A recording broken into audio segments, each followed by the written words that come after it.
Hi everyone, I hope I'm audible. Let's just wait for everybody to join, right? So let's just wait for 5 minutes and then let's begin.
Right. So am I audible, everyone?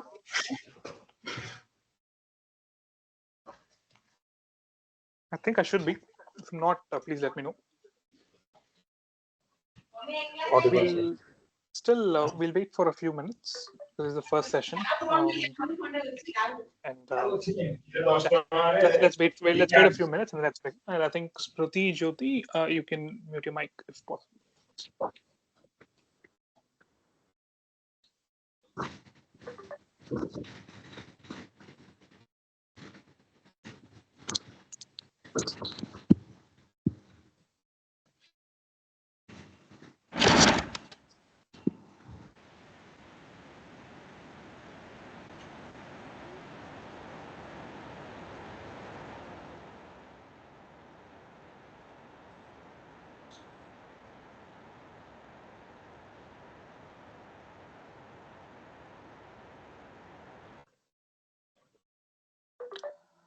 Hi, Ajinkya.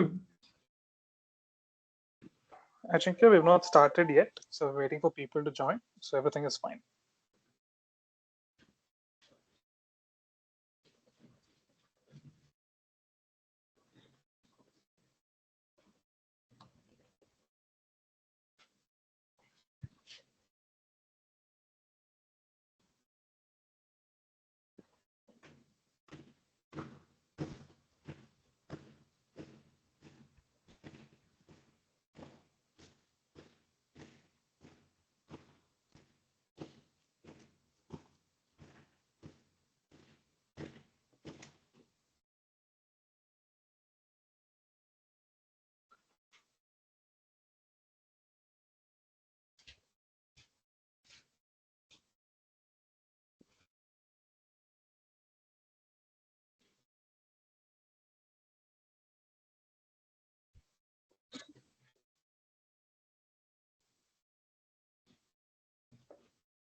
மீட்டிங்கா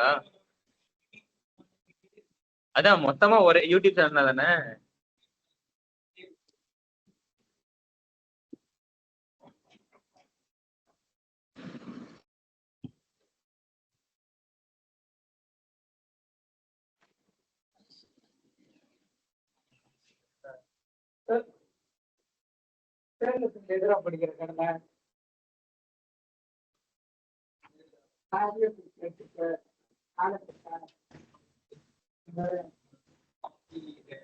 Mr. Naga Venkata, right? You have a question? You've raised your hands. எனக்கு bag எடுத்துறவா You do have. Leave பண்ண. No, sir, by mistake. Sorry. Oh, that's completely fine. It's okay. Meeting இருக்கிற NPTEL ரூஸ் பாரு சும்மா mic எது நாங்க தான் Mukesh, I think your mic is on, so probably you can switch it off. And Utsav as well, I believe.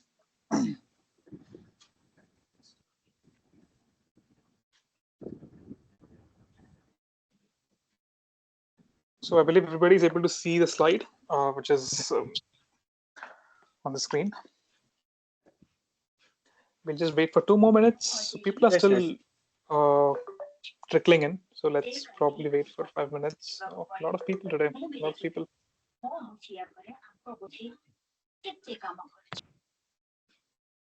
Yeah. A lot of interest in security, I guess cyber security. Good.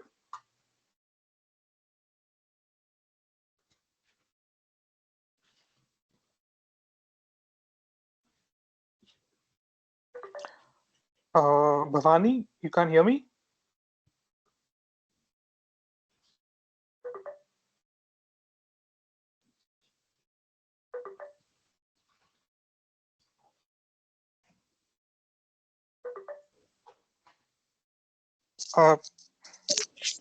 Surabhi, you still can't hear me? Hello.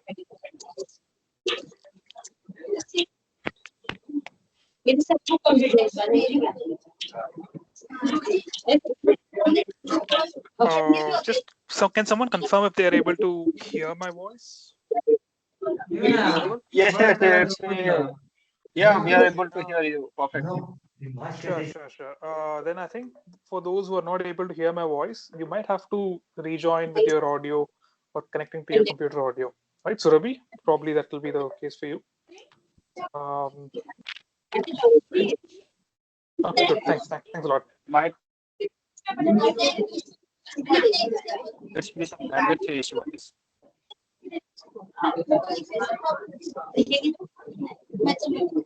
Wait. Okay, good.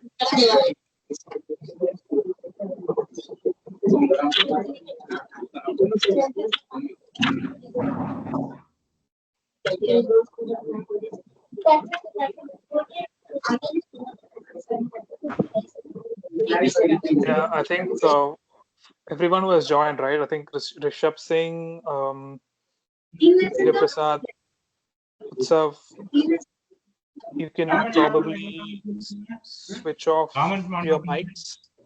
I'm just seeing if there is a way I can switch off everybody's mics.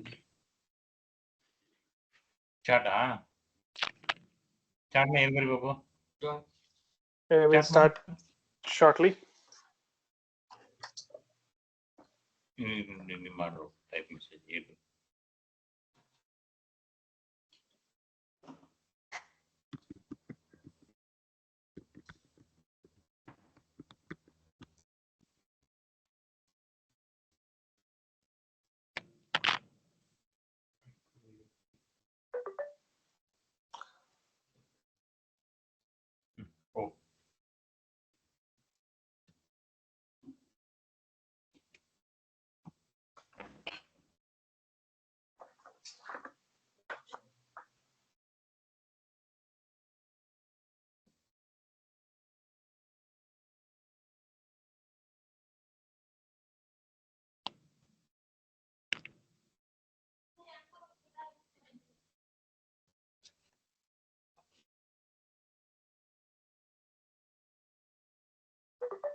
Yeah, you can switch on the mic, but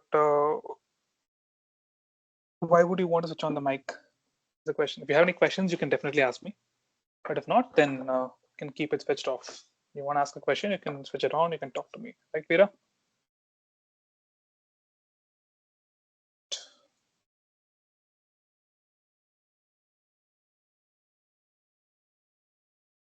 Okay, awesome. So I think we're almost set. We can begin.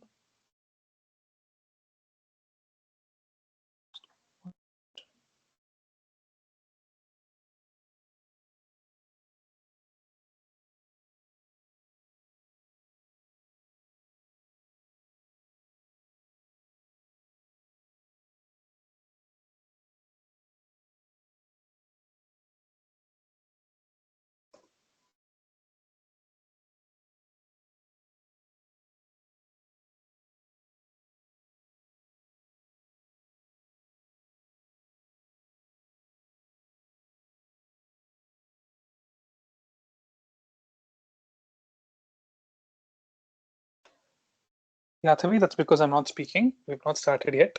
So you can hear me now, I guess.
Hi, Jamandeep.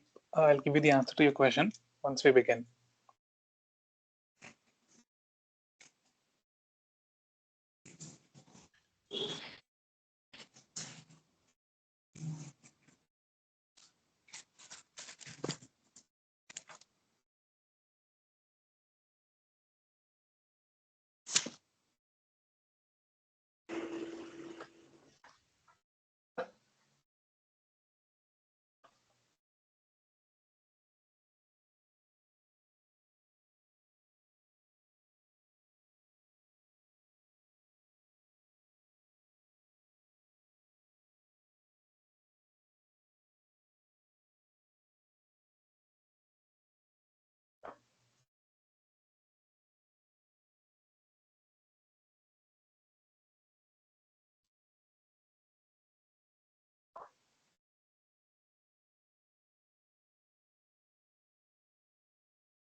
Okay, so good evening, everyone. So we have nearly around 200 people in this session. So that's great. So before we go into today's class, yes, Shivankar, I'm starting.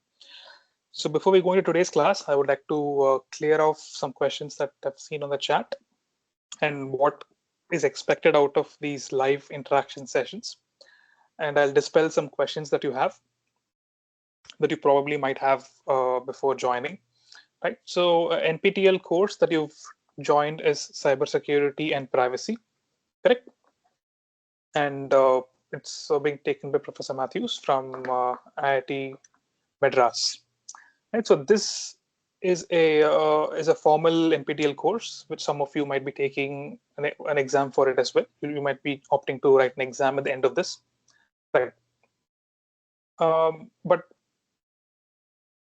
along with this main course that you have, where you have videos being released every week, correct? Right now, week two's videos have also been released, I believe.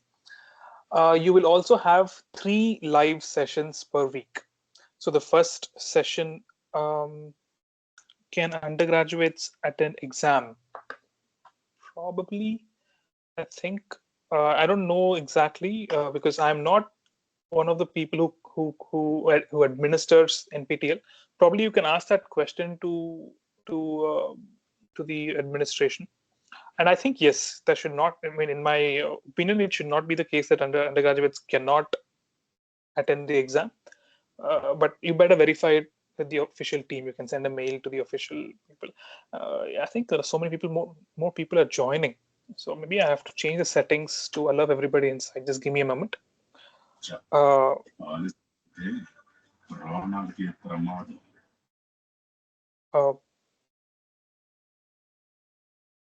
Okay, Pankaj has a question. Okay, he has got a phishing email and message, and we just and we defensively for take care, but it's possible. Can you hear me, Sushri? I think I should be audible. Just check your audio settings.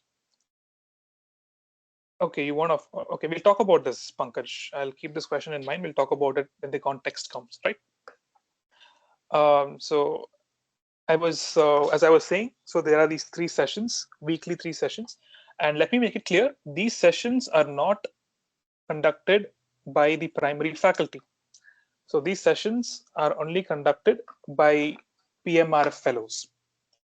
So for all those of you not audible, okay, give me a moment. Sir, you are clearly audible, sir. I am right. Yeah, that's what I was wondering. Okay. Okay, fine. Anyway, I'll speak a bit more louder. You can reduce your volumes if it becomes too loud. Right. So for all of you who are going to attend these live sessions, right? I want to tell you what you can expect, right? But I think before that, I was talking to you about these 3 live sessions that will happen every week for you. So the first one, absolutely not. Attendance, yes, Shivankar, we'll start the class, but this is just an introductory class. So if you have anything else to do, you're free to leave the class, because the recordings of the class will be put up on YouTube. You can watch it at any point of time. So there's absolutely no compulsion that you'll have to join these sessions live. But although if you join live, you can ask questions. We can have discussions on the events of the week, and probably you can learn more. Right. So coming back to the 3 live sessions that we have. So this, I'm talking about this for those of you who are doing this course for the first time. So we are all PMRF scholars. We might not be from IIT Madras. We are from different IITs and other institutes as well. So we are Prime Minister's Research Fellows, and we take these additional classes. Yeah, okay, Priya. It will be uploaded to YouTube, and the administration, meaning NPTEL admins, will send you the sheet where you can see the links of these videos, right? Okay, so we are PMRF fellows who take This these. is the first. Yeah, this is the first. This is the very first class of the series, which is why I'm explaining all of this as to what to expect and what these are. So once again, there is no compulsion that you'll have to join live. You can always watch the video later. And attendance, nobody's going to track your attendance here, so it's completely fine. And And third, we are PMR of scholars. We are PhD scholars as well. So we are doing our PhDs. And these 3 sessions will be administered by 3 different PMRF PhD scholars. And my name is Harish. I'm from IIT Hyderabad, and I'm doing my 3rd year PhD there. Yes, Pawan, we can watch the video later. We can definitely watch the videos later. We'll make sure of that. So yeah, as I said, so I'm Harish, and I'm a PhD scholar, 3rd year PhD scholar. And I work close to the domain of security. So which is why I've been chosen to take these classes, right? So what to expect from these classes, right? So that's something that I have to make it clear. So essentially, the main objective of these live sessions are 2.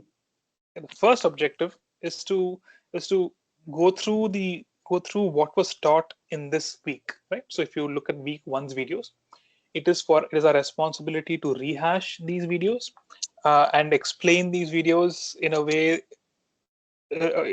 such that everybody can understand, or if you have your questions on these concepts, you can ask us those questions and we can answer. So essentially, we've catered to those people who probably might be finding it difficult to understand. I think I'm getting a lot of questions. Let me just yeah, are we having certificated end of the course? I think for certificate, you'll have to write the exam, Abantika. Yeah. And NPTEL exams are offline or online. I don't know if there is anybody who can tell me the answer to that question. It'll be great. I think it's offline. I believe we have to go to a center and have to write the exam, but I'm not sure. Oh, it's offline. Okay, good. Thanks a lot. Okay. So where was I? I was talking about yeah. So what do you expect from the series of weekly live sessions? Okay, right. So the amount of okay, these interactive sessions are for 2 hours. So my interactive sessions happen every Friday from 7 o'clock to 9 o'clock in the night. And there are 2 other interactive sessions as well, which happen on Saturday. You would have gotten a mail regarding that. So all these 3 sessions will pretty much do the same thing. You have the luxury of choosing which session you want to join. It'll all be taken by 3 different people. But yes, coming back to what you can expect from the session, first is a rehash of what happened this week, where we will add our own knowledge into what was taught and our own context into what was taught. Okay, thanks, Prasanna. I think he's giving you the answer to the question. Right, so we have these live sessions, and the first objective is to rehash everything. And the second objective is to solve questions. So by questions, we'll talk about 8 to 9 questions or 10 questions per week.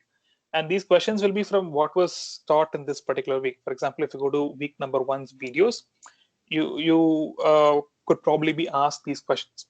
So and we'll tell you how to answer these questions. And these are all mostly fill in the blanks or true or false or multiple choice questions.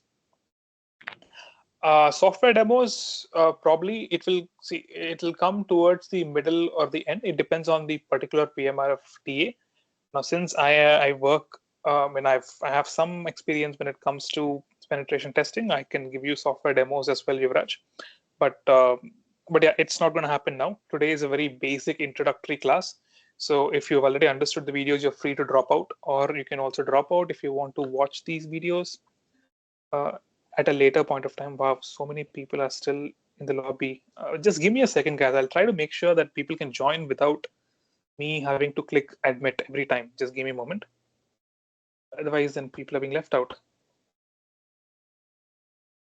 Just give me a moment.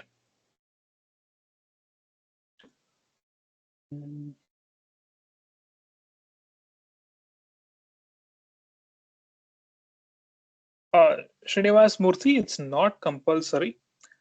Yep, I think I've saved it. Good. Now everybody can join. Great. You can always look at these sessions separately as well. You can look at the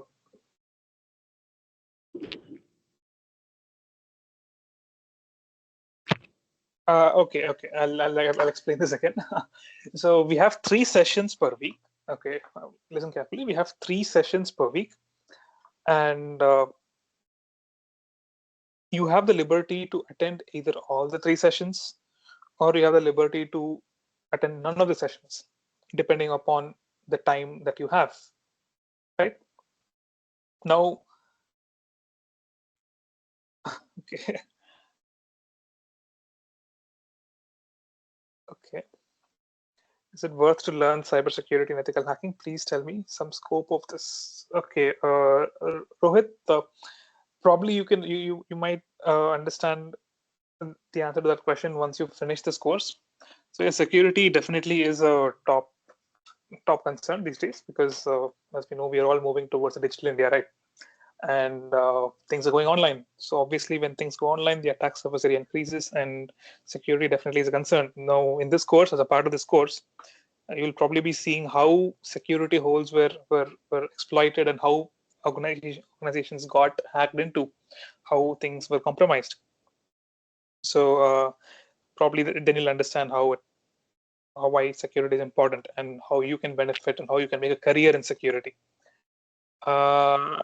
And it comes to practical, not really. These extra sessions will discuss questions and how do you answer those questions.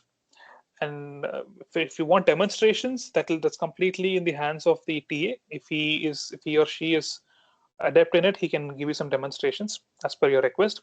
So probably I will be doing that towards the middle of this course, because every week it's going to happen. And all these 3 lectures will not be different. Again, I'm telling you, all these 3 lectures will have overlapping questions. We'll talk about the same questions. So that's why I'm saying you are free to attend any of these 3, all of these 3, or none of these 3, and watch these videos later as well. You'll get the link to all of these recorded sessions, right? So this is the logistics. Yeah. Video is uploaded on the Swayam web. Can you please repeat your question, Siraj? Sir, पूछ रहे हैं कि ये this session video is uploaded on the Swayam app. It is not on the Swayam app. It will be on YouTube. You'll get the link to this video and you can go and take a look at it later, Siraj. You got it? Yes, sir. I got it. What is saying? Okay, fine. Where can we set up our lab in Windows or Linux? Okay, fine. So I think we can just take it a bit slow. We'll talk about all of this. We can talk about the theory behind security and how you can make it practical, how you can practice penetration testing, how you can perform some of these attacks. Someone just spoke about phishing attacks. Someone spoke about how you can perform SQL injections, cross-site scripting, cross-site request forgery, all of these things. Yes, class notes, you're supposed to take it, but whatever is being taught in the class, I'll soon shift to a tablet where I'll be writing when I'm talking about these, talking about what you learned in the last week and what I'm going to talk about. So we'll upload those notes as well. So you'll be getting it. Where can we get previous year exam questions? That's exactly what we are going to discuss. Okay. Any other questions have I lost? Just give me a moment. It's okay. This is the first class, so you can ask me all the questions. Today is just to answer your questions and talk about the first week's topic, right? Hello, Is sir. it worth? Yes, please. Yes, Prasanna. My name is Prasanna Kumar. Actually, I have a Yes, doubt fine. regarding phishing attack. Mm-hmm, Actually, just 3 days back, I have received one message in WhatsApp like Ambani is giving 3 months of free recharge. I have checked that data belongs to that in link, virus checker. I think you know about virus checker. Okay. Okay, so there was a link in that message, I believe. Yes, sir. But I have tried to check the data belongs to that link, but it's showing link is not active. Can I know how is it possible? Okay, see, we'll talk about phishing. I believe this week Professor Matthews did talk about phishing, right? So he showed a message with a very attractive heading saying, click on this, you'll get something like that. I think yours is something like that, right? So yes, you're asking me how this is possible. We'll talk about Actually, this. my question is not about that, sir. Actually, my question is one website is available for their they are giving one link. That website is available in Google Chrome, right? I have tried to get the data about that link, but it is showing link is not active. Okay, you're trying to get the data about the link. Okay, so let me Sir. get this straight. Using virus You checker have- or something. Probably if you do have any such antiviruses installed in your system, it might not even let you click on it. But by the way, was this on your phone or was this on your laptop? It is on your phone, right? Yes, sir. Phone, sir. It's on your phone. So when you clicked on it, you're saying you could not. It said link not valid, or you could not. No, sir. You cannot open link, the. link is opening, sir. I think you know about link checker. Link checker website is there. If we enter any website link in that website, Right, they will right. Okay, produce it, sir. I got it. Okay. Is it Right. possible for that pipelines if someone pipeline their local host to our website, then the link checker is not working. Pipeline. Okay. Let me just come to Ujjal right after I finish with Navneet, right? So Prasanna, right? Prasanna, who asked me the question? Yes, sir. Prasanna, right? Yeah. Okay. Right. So we'll talk about all of this, Prasanna and Ujjal. Let's first cover what happened this week. So what you're asking is slightly on the practical side. So I'll probably explain that towards the middle of the course today. I'm taking my time to answer all these questions this week because we have all the time. This is just the first class, and that's why. So probably for phishing and for how dangerous clicking on a link could be, we will talk about it during the middle of the course. Maybe not today. If someone is a pipeline like ngrok, then maybe it's possible. Okay, ngrok.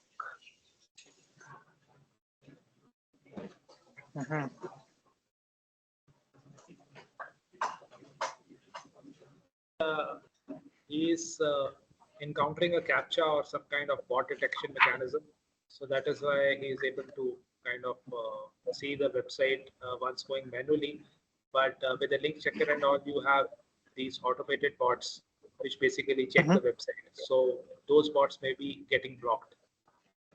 Probably, if it is deemed unsafe, it won't let you go to that particular website, right? We go to link checker just to make sure that it's not a phishing link. Correct.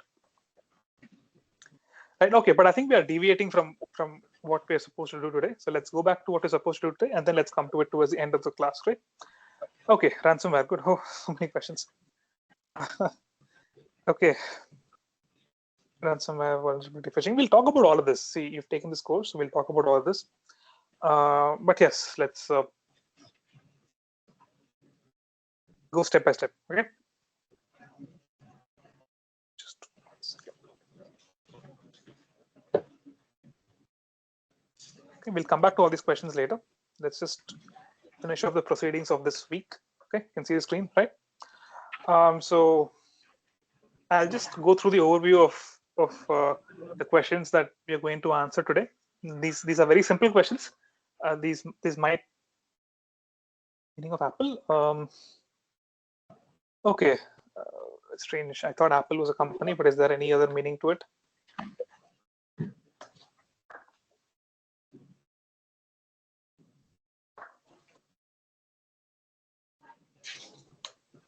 Right, you can answer these questions, but yeah, good. So this is the first question. Okay. So security is a state or quality of being secure, to be free from either vulnerability, either a threat, or either an attack, or either a danger. So I'm not going to answer this question right now. I'm just showing you these questions. We'll go. Okay, I'm getting a lot of chat messages. Probably I'll ignore that for some time. I'll proceed with the class.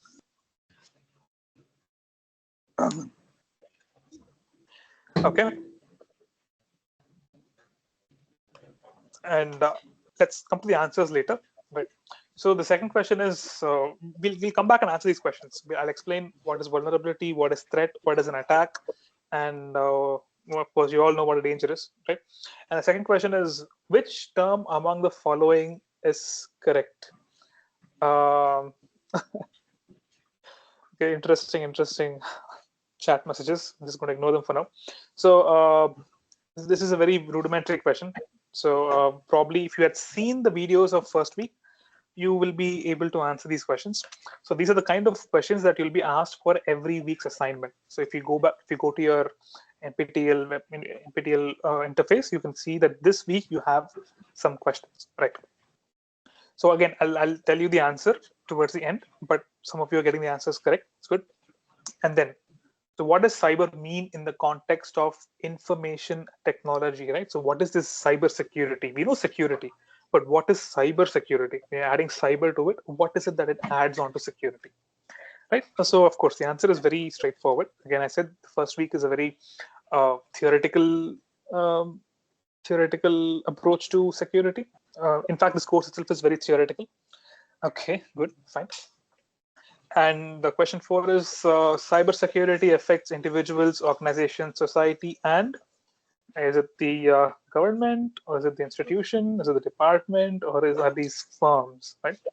Okay. And now, question number 5 is interesting. So choose the odd one out. So you have these different types of attacks here. You have phishing, you have denial of service attack, and you have SQL injection. You want to say something? Yes, please tell me. Yes, sir.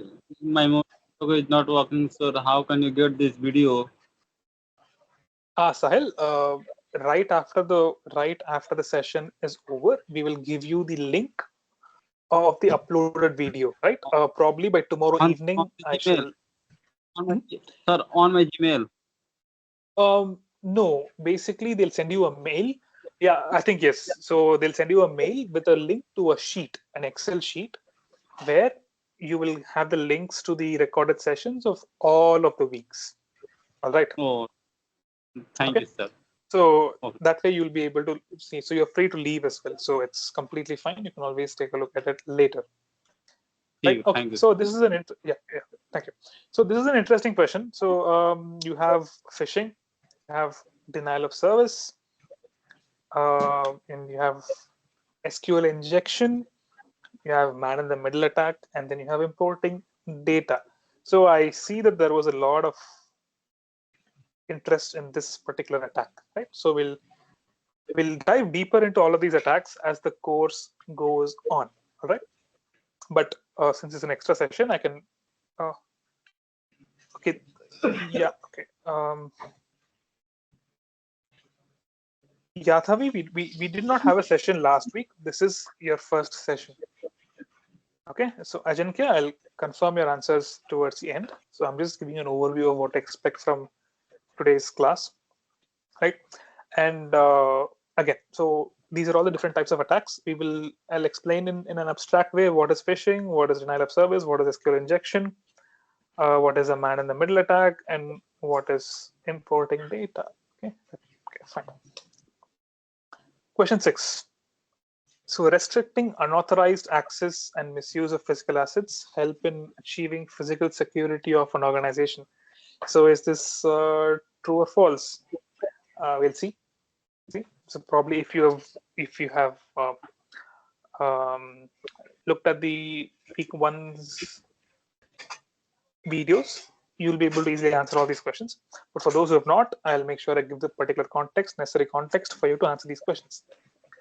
And the next question is, cybersecurity is a collection of tools, policies, security concepts, security safeguards, guidelines, risk management approaches, actions, training, best practices, assurance, and technologies that can be used to protect the cyber environment, organization, and what, right? And is it the user's cyber assets?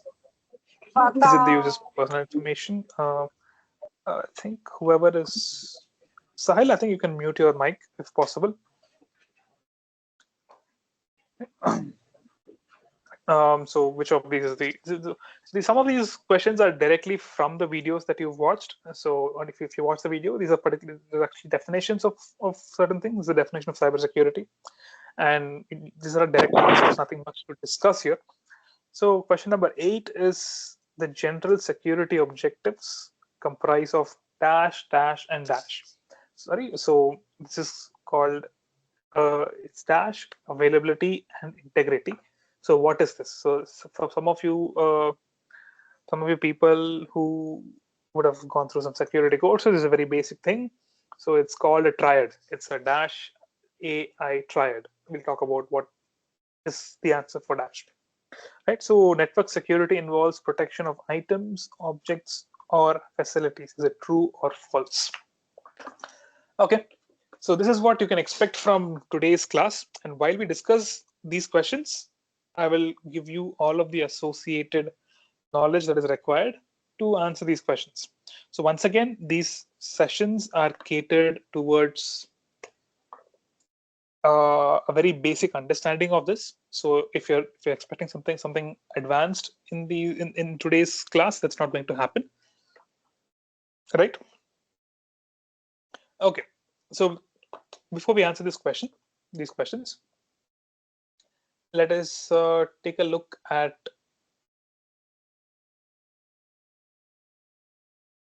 what happened in the last week. Right? Give me a moment. Just shift my screen. Okay.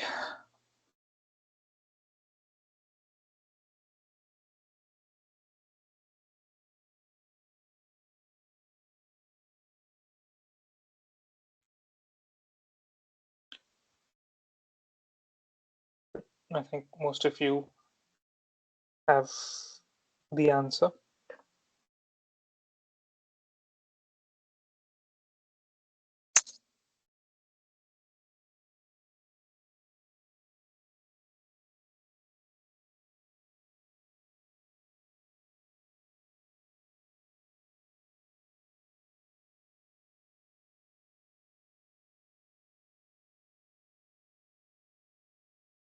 Okay, so I see a lot of variability in this answer. I'll answer it. Just give me a moment. Let me just shift over to this tablet.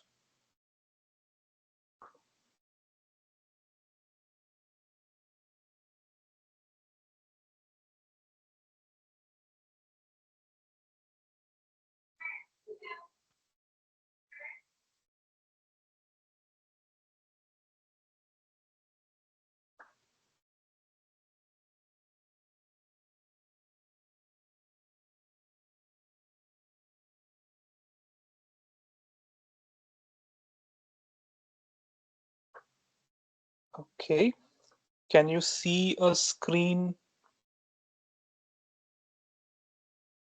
It's basically where I'm writing something. Yeah. Okay. Yeah.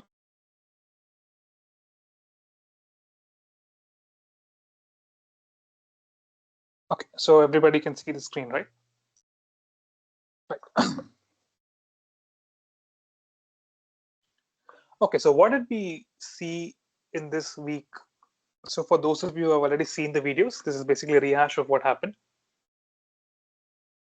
For those of you who have not, this will probably be a nice way for you to get the summary of what happened, and then you can go and see the actual video, right?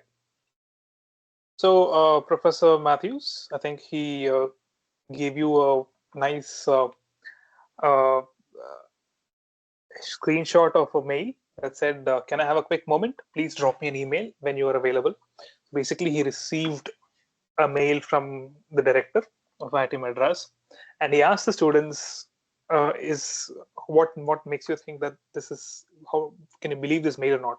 So essentially, he started off with a phishing attack, and I believe that's how people are very interested in phishing.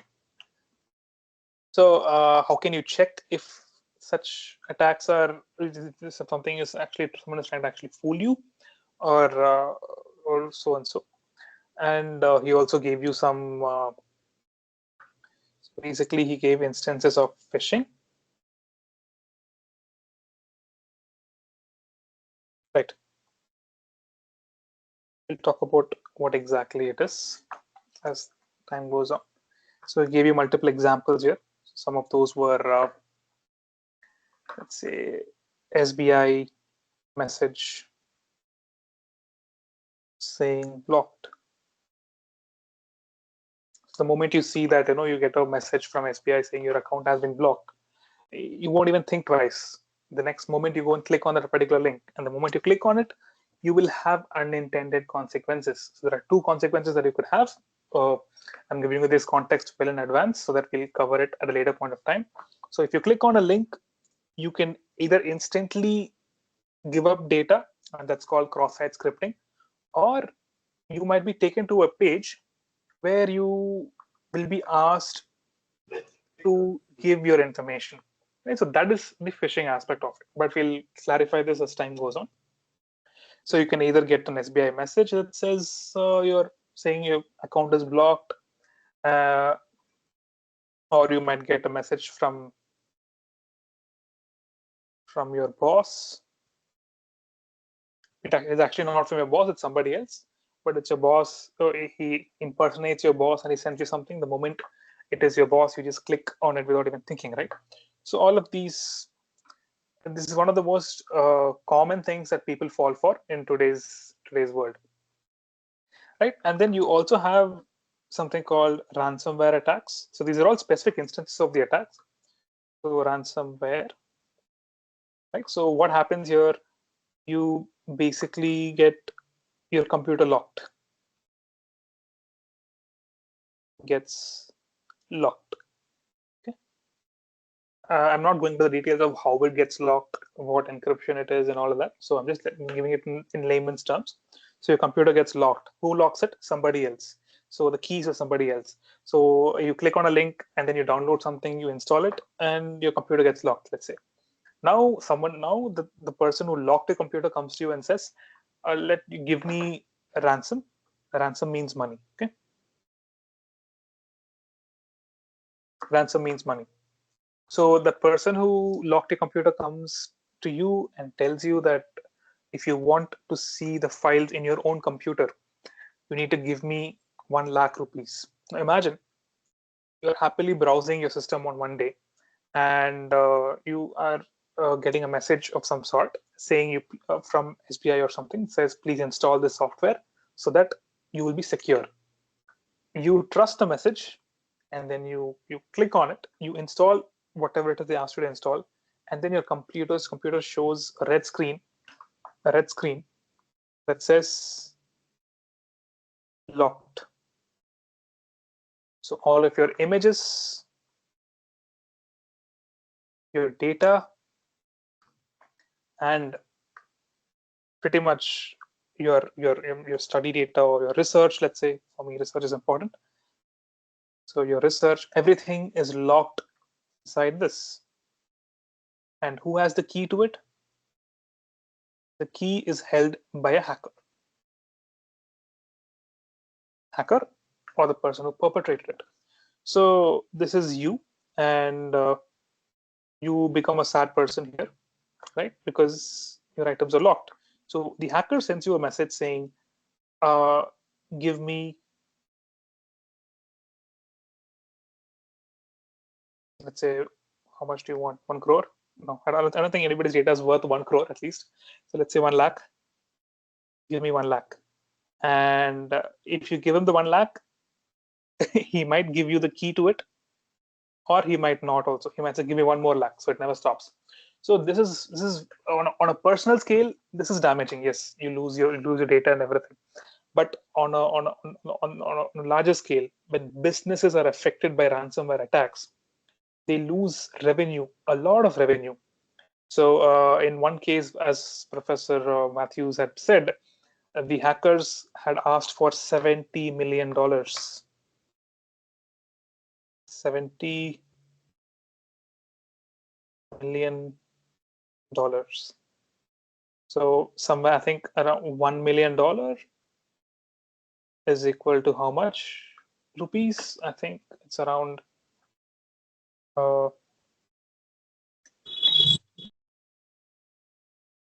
okay. Oh, sorry, I'm not reading the comments. change view to focus on content. No, I am writing the content, right? So the content is what I'm writing on the tablet. So please zoom the title, zoom little, okay? So you're not able to see it. Right, okay. Just a moment.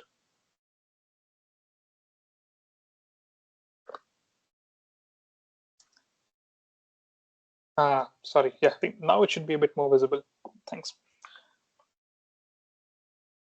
Okay, yeah, I think Aditya, we have zoomed in. Okay, explain phishing. Okay, good. 10 lakhs, 581 crores. Why 581 crores? Now it's good, cool. Someone had a question, I think. Someone had raised their hands. Oh, sir. Yeah, please. Sir जो भी आपने बताया ransomware attack के बारे में, like ये possible with the help of that?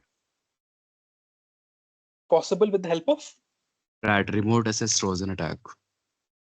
But okay, you want to basically, let's say, install a rat in somebody's system, and you want to access data or maybe monitor what's happening there, right? See, a rat is a very common. It's a very big. It's an umbrella term. So a rat gives you access to somebody else's system, right? So the level of access it provides is a question. Some rats, it might just give you logs of what the person is doing, but some rats you can definitely install software on their system. But my question is, yeah. So why would you want to lock somebody's system when you have access to the data?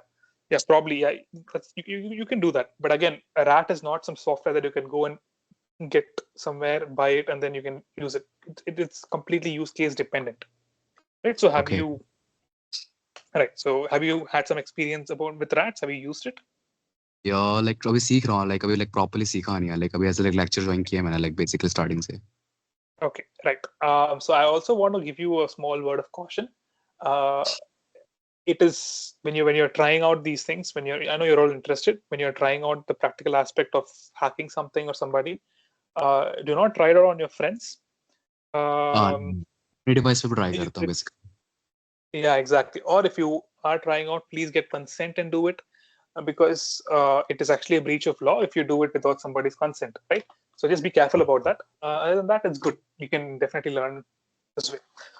So yeah, as you said, we can install Trojans. Sorry, you can install ransomware as well. So it's basically what this ransomware does is it kind of encrypts all of your files and the keys with somebody else. Now, what is encryption? I don't want to go deep into it right now. Okay, it's because okay. It's a basic, it's a basic course, but I think it will be covered in future classes. Okay, thank you, sir. Right? Yeah, sure. So as we were saying, there are some instances of phishing and ransomware. So these are the two biggest, I think, cases that come out in newspapers, right? You always see people are getting duped of some amount of money, and then you have these ransomware attacks. It was very famous, I think 1-2 years ago, where people got caught up in it, right? And other instances are there. We'll talk about all of these other instances as well. Okay, so someone had a question about phishing. Okay, someone had a question about phishing, so probably I'll explain phishing, right? So so ransomware, it's clear, right? Ransomware, in a nutshell, from a very high level, this is what happens. Somebody else locks your system and they say, pay me money if I want to unlock your system, if you want to unlock your system. This is what happens in ransomware. So what happens in phishing?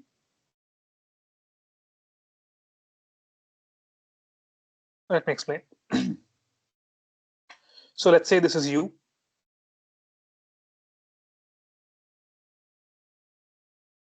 This is you, right? Let's say you're having a smartphone. This is a smartphone, and you're doing your daily, you're just happily along in your way. So one day, what happens? An attacker, right? He sends a message, correct? So the attacker knows your number. He knows your number.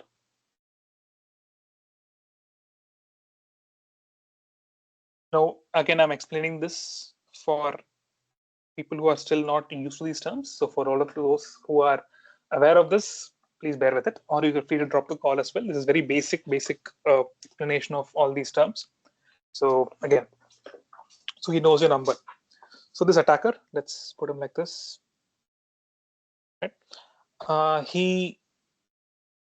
Okay, getting a lot of questions. I'll come to that later. So an attacker sends you a message, and what is there in the message? He says, click here to get 1 crore. Okay, this is what it is. It says, click here to get 1 crore. You won something. You won a lottery. So how many of you would probably click on this? It's like, let's try and then let's find out what happens. Your first instinct would be to, wow, I won something. Let me click on it and see what's there, right? That's what most people do. And in most cases, what happens is when you click on this, let's say this is the link, and then you are clicking on this. Okay. The moment you click on this, what happens is in your phone, this is your phone again. So in your phone, you will get a page that opens up that says,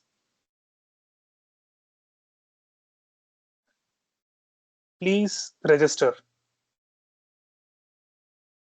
Correct.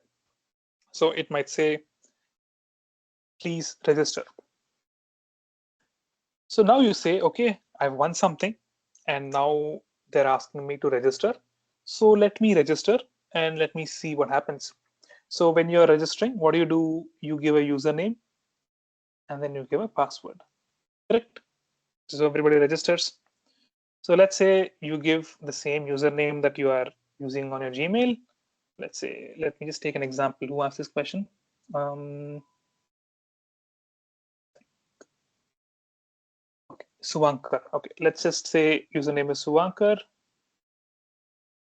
and the password is his Gmail password. Because I guess this is true, right? Almost all of us use the same username and passwords everywhere, right? So how many of you use different usernames and passwords? How many of you are adept in remembering usernames and passwords? I don't know, but I think a majority of these. Oh, good, nice.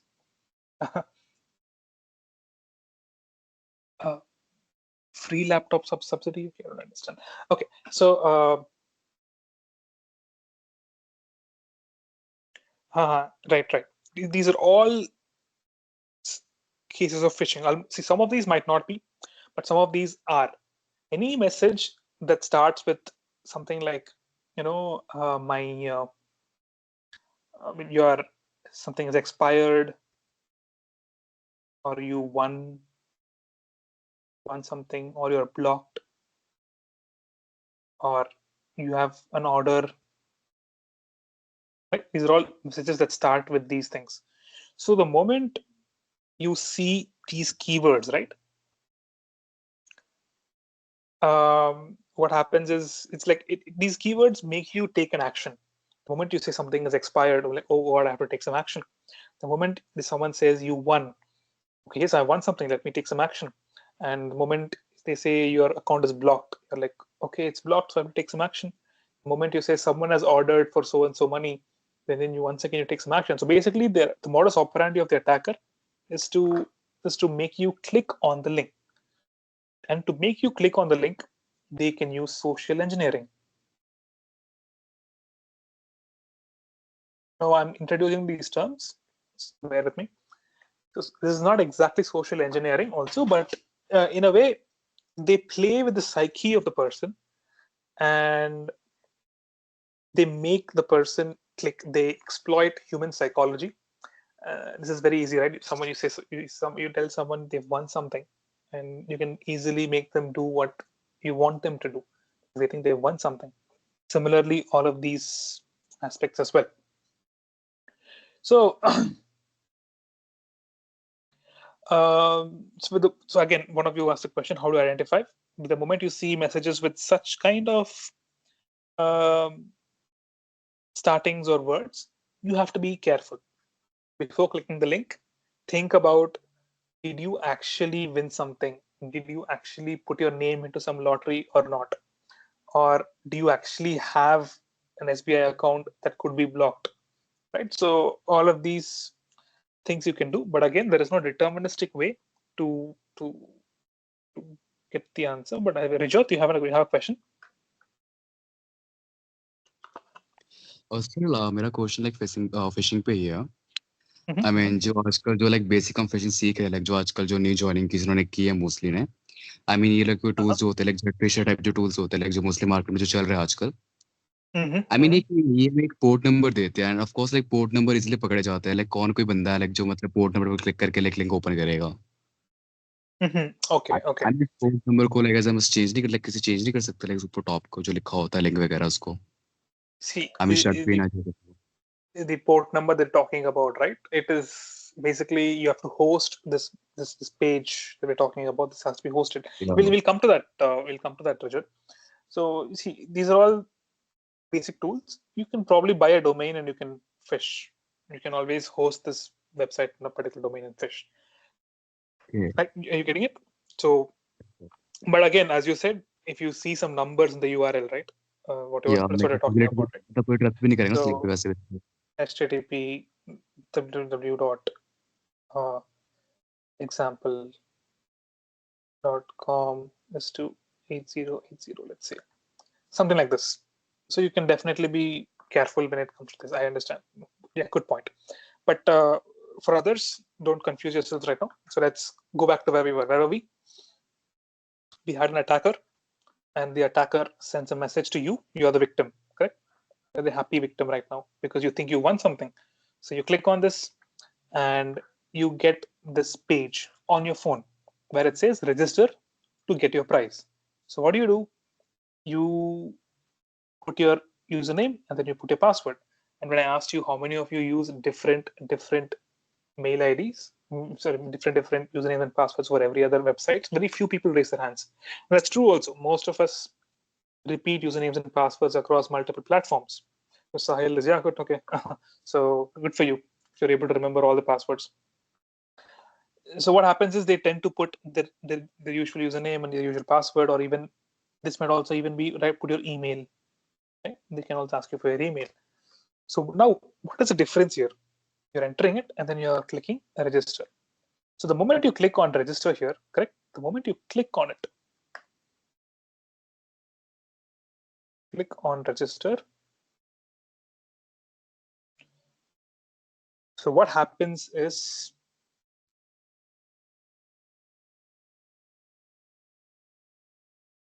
the data that you've entered here, right? So this was the data that you entered.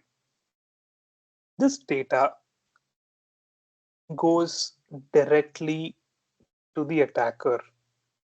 Are you getting this cycle or this flow of events? Somebody sends you a message and you click on it. A browser page opens, right? And the moment you click, you enter your details and you click on register or whatever it is that they ask, the data goes to the attacker. Now, any questions on this? Is it clear?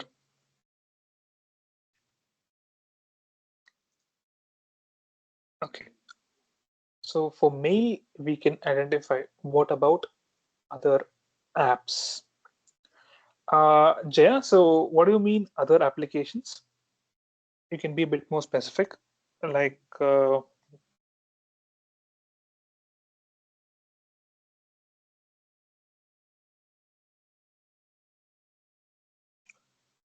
And Jaya, I think you might be able to understand now what is the difference between ransomware and phishing.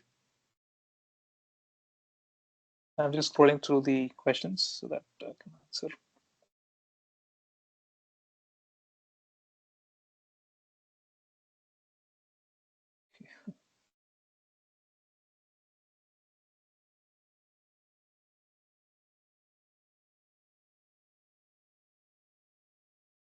Okay, fine. It's okay. Let's ignore some of these questions, some of these comments. Right. So now ransomware versus phishing.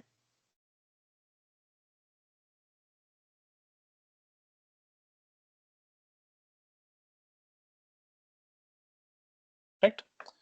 It must be a bit more clearer to you than what it was before for all of you who are new to this. Correct. Okay. So next, what was taught in the last week was he spoke to you about a particular instance of an attack.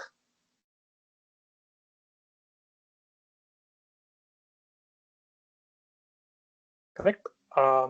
There was a oil refinery called Saudi Aramco.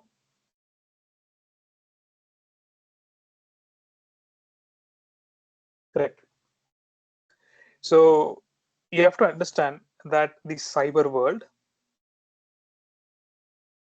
is directly linked to the physical world. Okay. So what happens is some attacker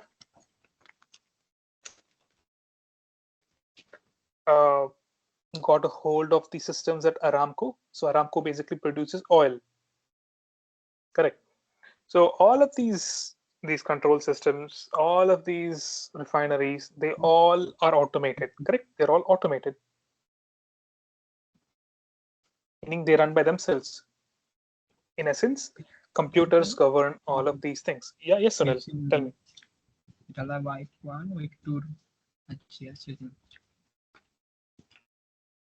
Okay, I think. So.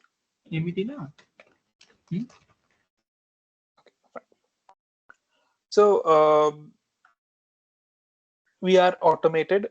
Sorry, the process, the oil refining process is automated. So the moment an attacker gets control of it, he's going to shut everything down, right? So the effect of this attack, right, was such that it shut down the production of almost 5% of the world. Sunil, yeah, please go ahead. Tell me. Sunil, you have a doubt, right? No, sir. Okay, fine. So 5% of the world's production was down. So what happened here is oil prices went up. Correct. So what has to be realized here is the computer world is no more separate from the physical world.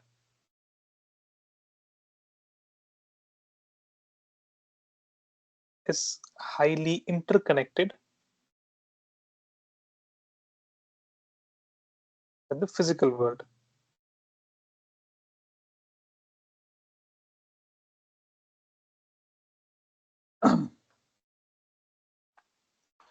Okay, so the computer world is very much interconnected. So what do you call this computer world? It's called the cyber space.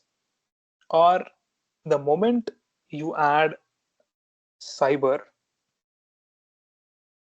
it means online. It means something to do with computer systems or the internet or anything that is virtual. But it is not anymore only virtual. It is directly related to the physical world, as we saw, as you people would have seen in the attack on Saudi oil refinery, right? So probably I think this was a drone attack. But yeah, you can always take the analogy from here. I think I've just told you that this was a cyber attack, but it's not a cyber attack, it's a drone attack, correct? So I was wrong about it. But imagine if it was attacked through the cyber systems, correct? So it give you the same output. And in fact, this did happen in a situation called Stuxnet, where the nuclear enrichment, correct? Enrichment plants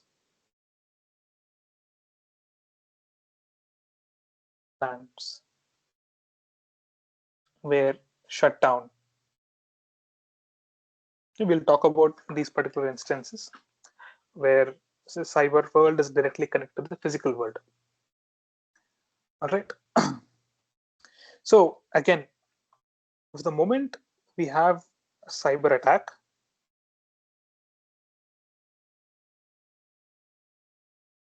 it is directly related with revenue, loss of data,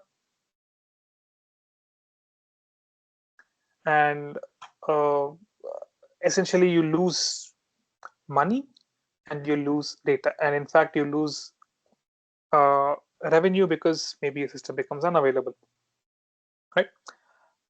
Okay, so what we have to understand is cybersecurity is a very, very serious problem, and it is an ongoing issue. Nobody has solved cybersecurity yet.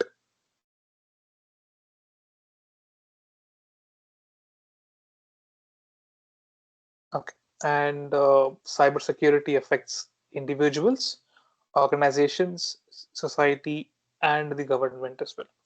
And privacy issues, data protection issues, they're all these things that we'll discuss about later point of time. So once again, this is a very interesting point that came up in the last week's videos. So a technology, correct, can also be a source of a threat, or it can also be an asset that can protect things. So the very same computers that are used to let's say to do something productive are also being used to do something destructive. So that is the boon and the bane of security, of technology, sorry. Right? Okay. So what is security? Now finally coming to the aspect. So what is security? Once again, I'm taking all of this from last week's lectures, so you're always free to go in. Yeah, Shashank, you have a question?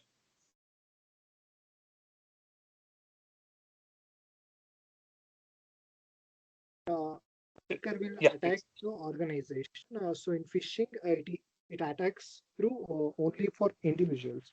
So my question was when attacker attacks the organization through the ransomware, how they will attack? Like now, most probably in the organization they have a security encryption the data and unauthorization blocking.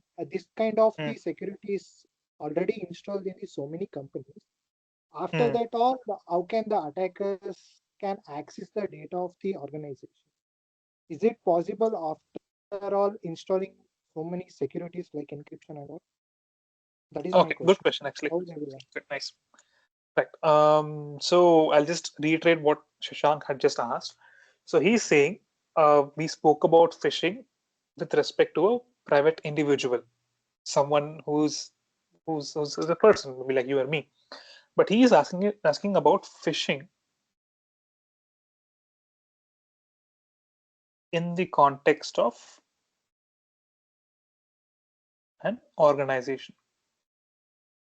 Oh, sorry, ransomware, right? ransomware? Yeah, phishing Sorry, only for individual, ransomware for organization, as you said. organization. Yeah. In the context of an organization. So this primary question is: so if you go to a company, any IT company, you have a security department, and they already have many security measures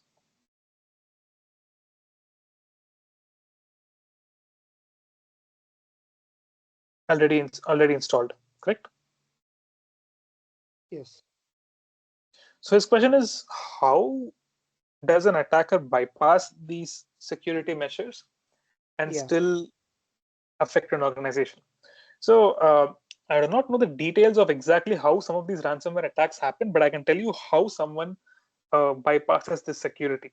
So when you say it is secured, right, through multiple antiviruses, okay, let's say antiviruses, And layers. Yeah. firewalls, network firewalls,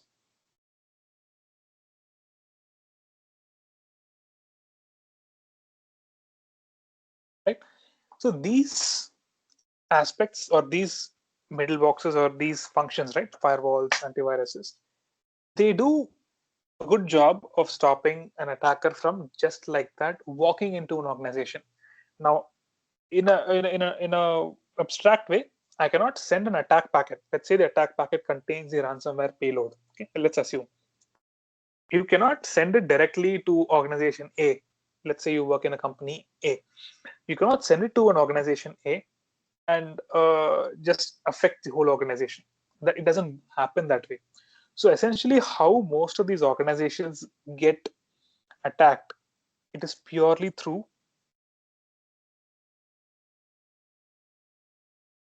user actions, the actions of the person inside the company. So let us say this is the organization. Okay.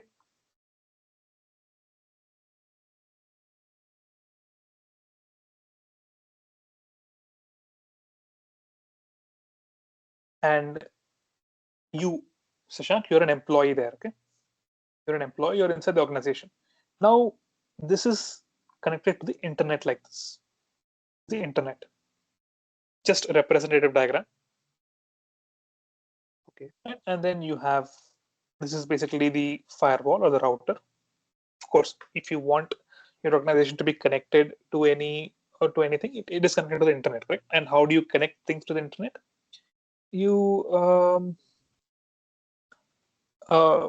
you connect to the internet through a router. And while it is connected through a router, you also have something called a firewall. Do you know what a firewall is? So essentially, the security measures that Rajank was talking about is, let's say an attacker is sitting over here, okay? And he's sending the ransomware payload.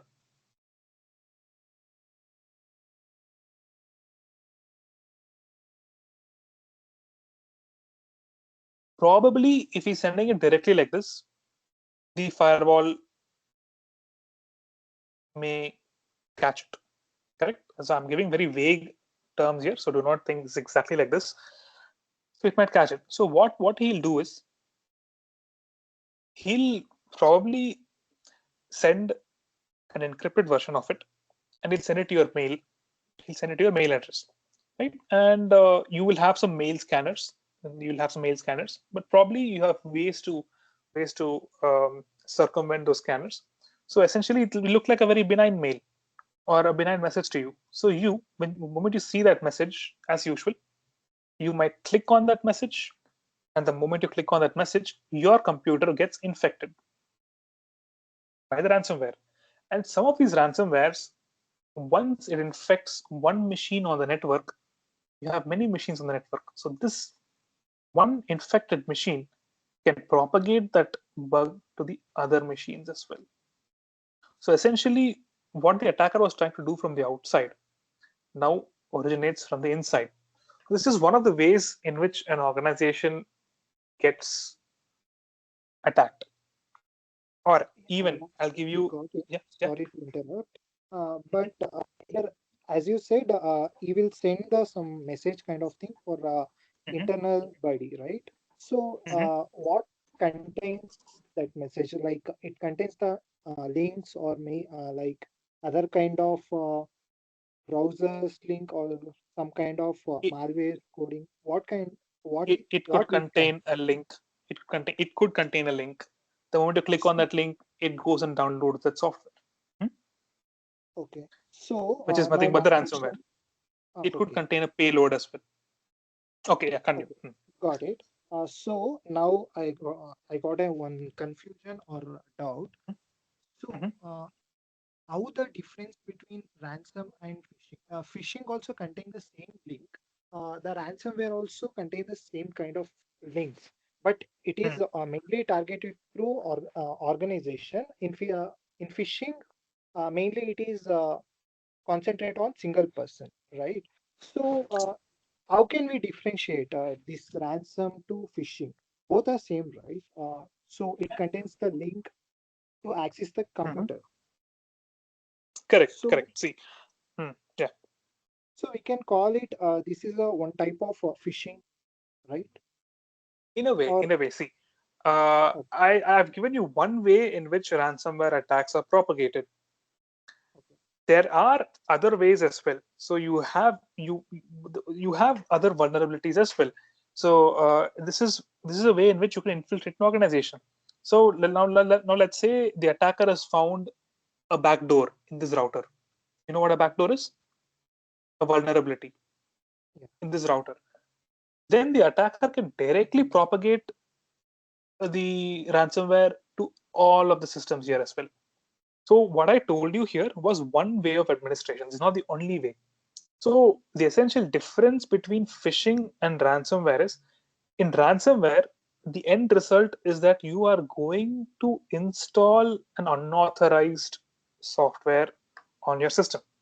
And that software that I'm talking about is what is basically what encrypts all of your data and locks it. So in ransomware, end result is you tend to install something onto someone's system, correct? And how you install it is the question. Whether you can use social engineering, this is what I spoke about, social engineering, or you can find some vulnerability on the system and you can directly install that payload onto that system, the ransomware payload, correct? These are two different ways to do it. But on the other hand, when it comes to phishing, you are just getting somebody else's data, right? So that is the essential difference between it. Does it answer your question, Shashank? yeah, I got it. Right, but it's a good point that you made. In a lot of ways, there are commonalities between these two attacks. So yeah, if anybody finds a better answer to this question, you can please let me know. And by the way, because Shashank asked this question, I want to let you know that these sessions are most probably not a one-way session.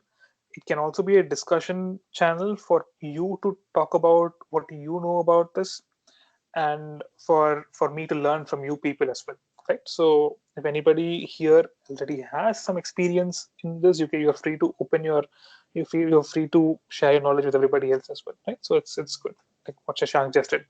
Thanks, Shashank. Okay. So we come back to what is security.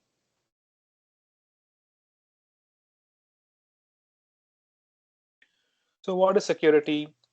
I'll give you the definition. So it is the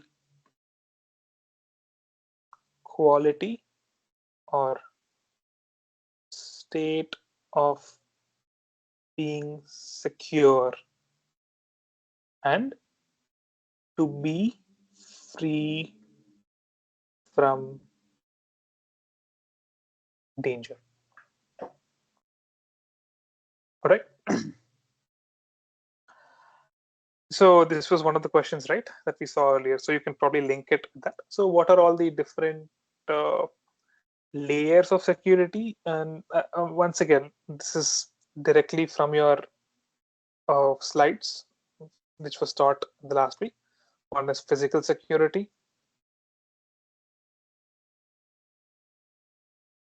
The other is personal security.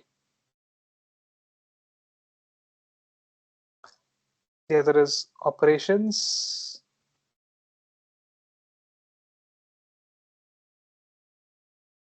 The next is communication. The next is network. And the other is information. Again, you can go back to the slides that was taught in the class, and it's not necessarily important for you to learn the exact definition of all of this. In fact, some of these security layers do overlap with each other, so I'm not going to go into details over there. So again, the other question that we had, right? So what is correct? Is it cyber security, or is it cyber security? It's an hyphen here. Or is it cyber security? And the answer is all of these are right. Okay. Right. They're all used in different places. Okay. So I believe the class ended with Professor Matthews talking about the triad. what triad? The CIA triad, which is confidentiality,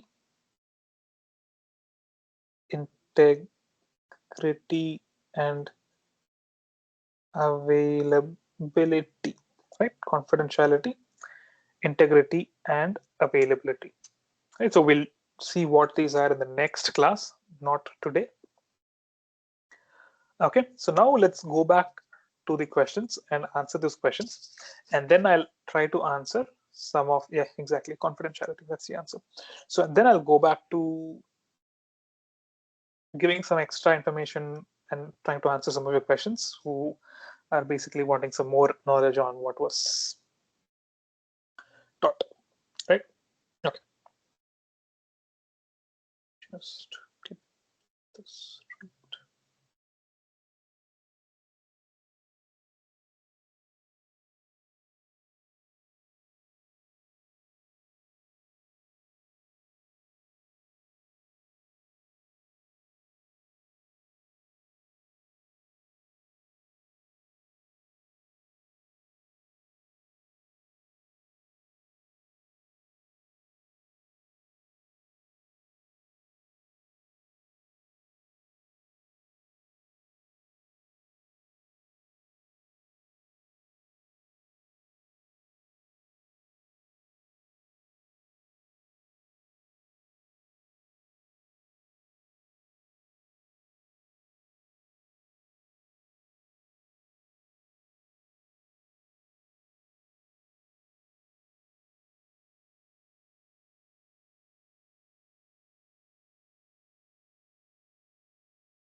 Sir, can you elaborate about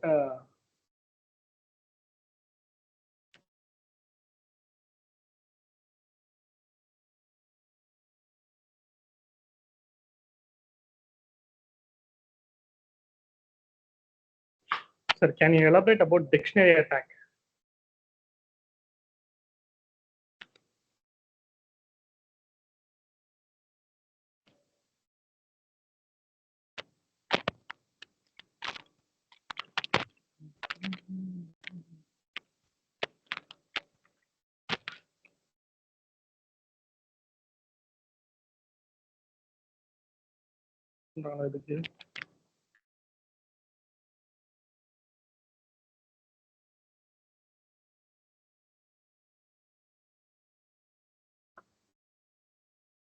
I think his audio has gone out. Sir, I think we lost you. We can't hear you.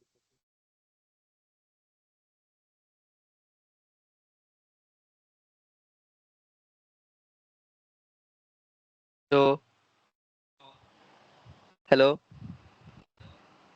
हमको ना कुछ समझ नहीं आ रहा है, तो हिंदी में बोलेंगे क्या?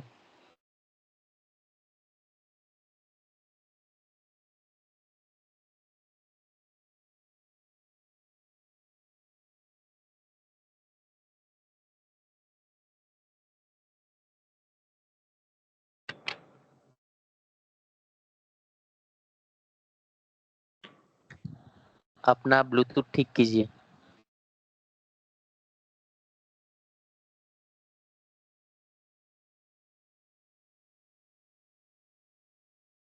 Can you hear me now?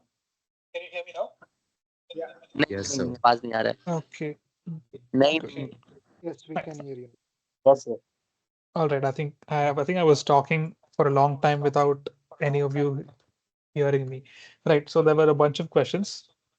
One of the questions was Yuvraj asked, "What is a dictionary attack?" I will deal with that question and then we'll.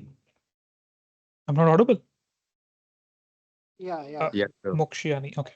Yes, sir. Yes, sir. So Yuvraj asked, "What is the dictionary attack?" And I tried to ask him a question as to where he heard about dictionary attack.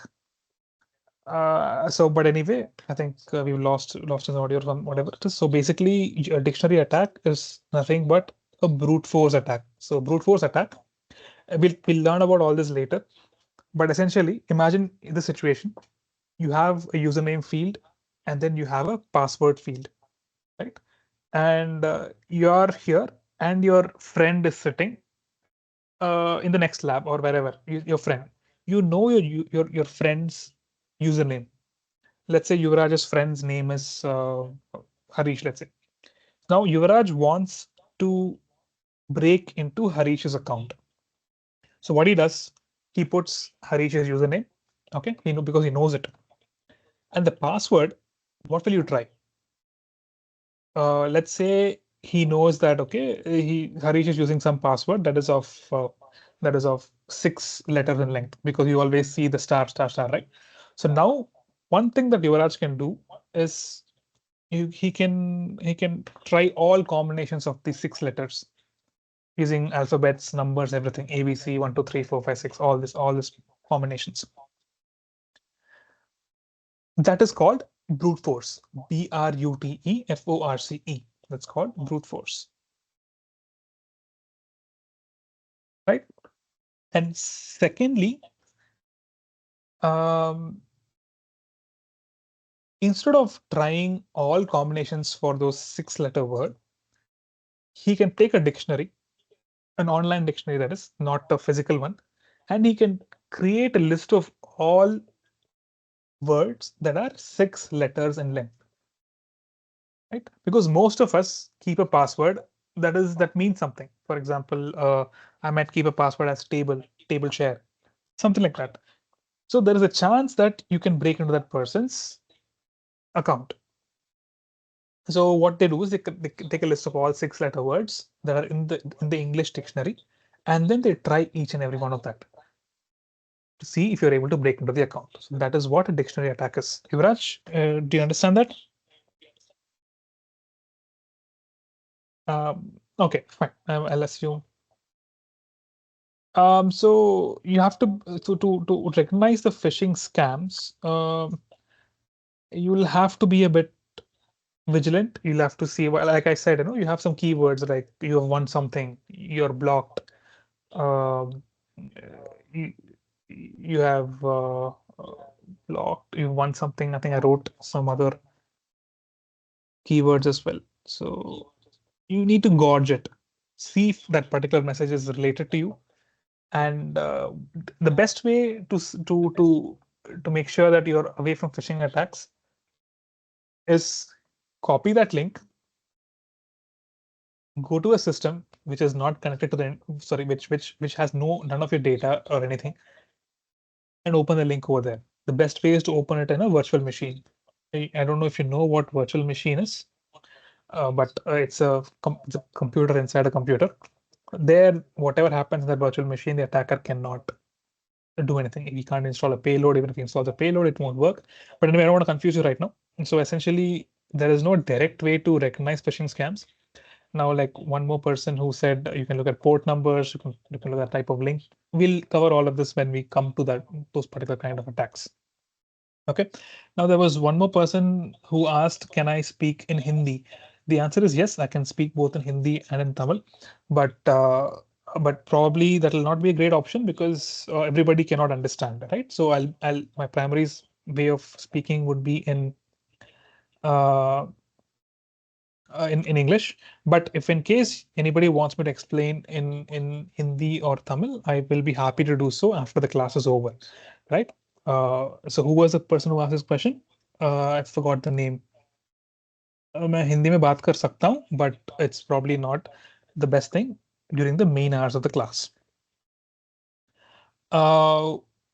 Joining invitation via WhatsApp. So problem is I don't control how they send the invitation. So you'll have to ask the people who administer NPTEL, right? You can send a mail to them and say, can this be given on WhatsApp? But the funny thing is this link is going to remain constant for the whole 3-4 months. Next week, you won't get a new link. So you can save this link and join this link every week. Right? This is Mohan Pandey, right? Okay. So going back to the thing in hand. Security is a state of being secure and to be free from what? Right? Some of you have said vulnerability, some of you have said threat, some of you have said attack, some of you have said danger. So, in a nutshell, all of these are almost correct. So, you can't say answer A is completely wrong. You cannot say answer B is completely wrong. And you cannot say answer C is also completely wrong. In a way, they are all right. But in the context of the class that you attended or that you will attend, right? That the videos that you saw. So this question is asked from a very high level perspective. So let's not go into details. So vulnerability is a very detailed answer. So essentially, it is a state of being secure from any kind of danger. That's what it is. Security in a high level perspective, let's say. So the answer to this is D, danger. So some of you had said danger. I think those are the people who yeah, exactly. The answer is danger. Exactly. That's what I'm telling. So the answer is danger to this, but you cannot really say that A, B, C are completely wrong answers. It is no 1-0 here. As per my understanding, A should also be correct. But in the context of this class and what has been discussed in the previous videos, the question is being asked from a very high level perspective. So in that context, D is the correct answer. You got it, Abhirami? Right. And Jaimandeep Singh, you have a question? Yeah, actually, this danger is quite uncyber security, I would rather say, like answer. Yeah, exactly. I've never heard of this danger term in the cybersecurity. Right. Yeah, I can understand. So probably if you see this question on a MCQ, you might not choose danger. I might not as well. But this question is in the context of what was taught in the previous class, and it's a very high level question. So you can treat it as such. All right. But yeah, it's a good remark. It's pretty much the same way I feel about it. Right. In a way, danger, but yeah, the term danger is really not a very technical term. So it's a very it's a layman term, but yeah, the question is a very high level question. So we can move on from this, right? So yeah, Jaimandeep, I actually agree with you, but the answer to this is D. Okay. Just 1 second. Okay. So let's move on to the second question. So which term among the following is correct? Uh, is it A, is it B, is it C, or is it all of the above? So the answer is all of the above. So this is directly from um, the class that was taken last week. I mean, not the class, the original videos, the NPTEL videos. So the difference essentially arises because cybersecurity, this term, right? So this is common in Europe. And this word cybersecurity is used in America. Correct? And this, I guess, is a more common term. But essentially, all of these three things mean the same. And as Professor Matthews would have told you, hold on to one spelling, right? You can hold on to one spelling. Right. Okay, so the answer is, once again, the answer is all of the above. This is the correct answer. So what does cyber mean in the context of information technology? So information technology is IT, right? So everybody knows what IT is. So what does cyber mean? So when you add cyber, as we were discussing in the class, so it essentially means something to do with the internet. And what does internet do? It makes you come online. So essentially, it is the online world. Internet is nothing but an online virtual world. So cyber means anything to do with remote attacks or anything that happens over the internet. So essentially, cyber means online world. Okay. Good.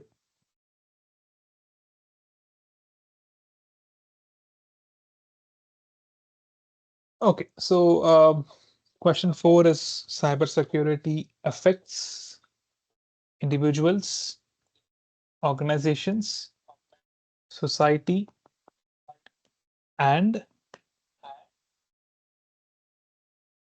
just see all. Okay, some of you are saying all. So once again, this question is directly from your lecture, and this is a definition-based question.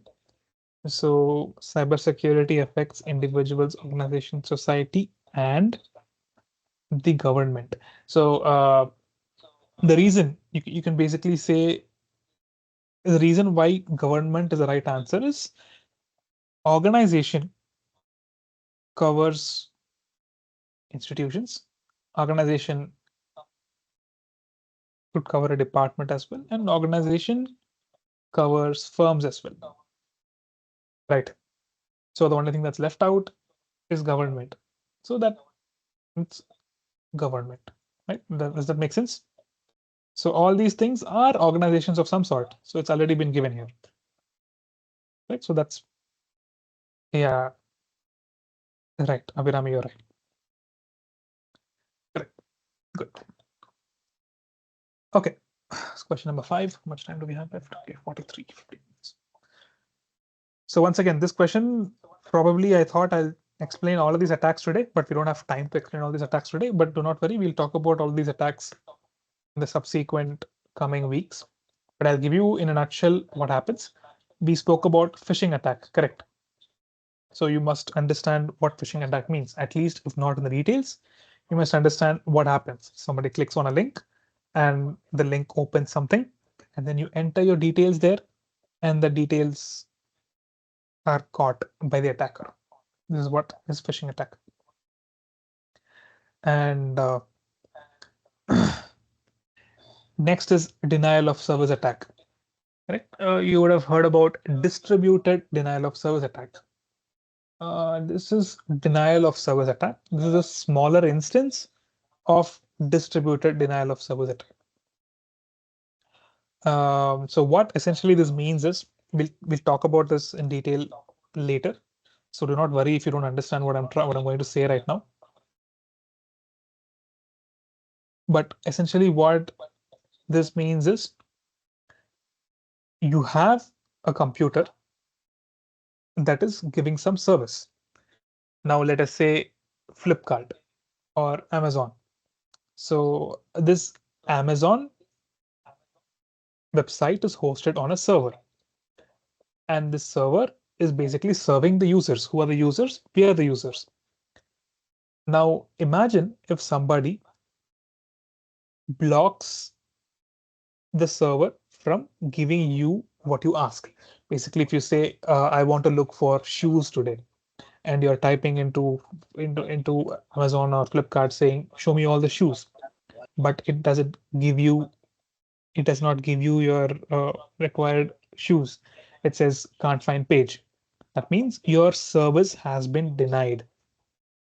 So those attacks that stop a service from doing its job, that denies an actual service, is called a denial of service attack. There are many ways, there are many contexts in which denial of service attacks happen, but we'll talk about all of that. But the most common denial of service attack is a distributed denial of service attack. And we'll see how that happens later. Right? So we've spoken about this, and we lightly covered denial of service attacks. Right? And let's look at SQL injection. So probably this might not be the best time for me to talk about SQL injection because I see many people are beginners here. So I'll give it in a very vague format to you. When you are being asked to enter your username and password, okay, username and password, the username and this is the password, right? So when you have to enter your username and password, you usually type your name, some ID, right? Some ID you type, and then some password you type, and then you click register. Now, instead of typing in your username and password, if you type in some code, when I say code, some SQL code,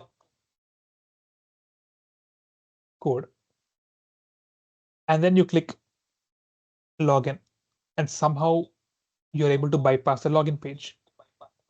So this SQL code that you write, or the script that you write over there, tricks the system into giving you access. So in a way, you have injected SQL code into the username and password field, and in a way, you have entered the database. Correct. Now, for those of you who don't know what SQL is, we'll talk about this later. So essentially, keep it like this. You type in some code. By code, I mean any computer code, right? And then you break the system.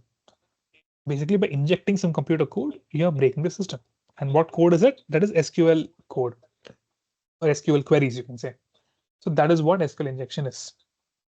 Now, this affects all of the systems that are not secured itself against, that are not secured themselves against SQL injection. Correct? Does this happen to? Oh, good. Ajinkya, Abhinami. Okay, are the phishing attack? It's mostly in spam.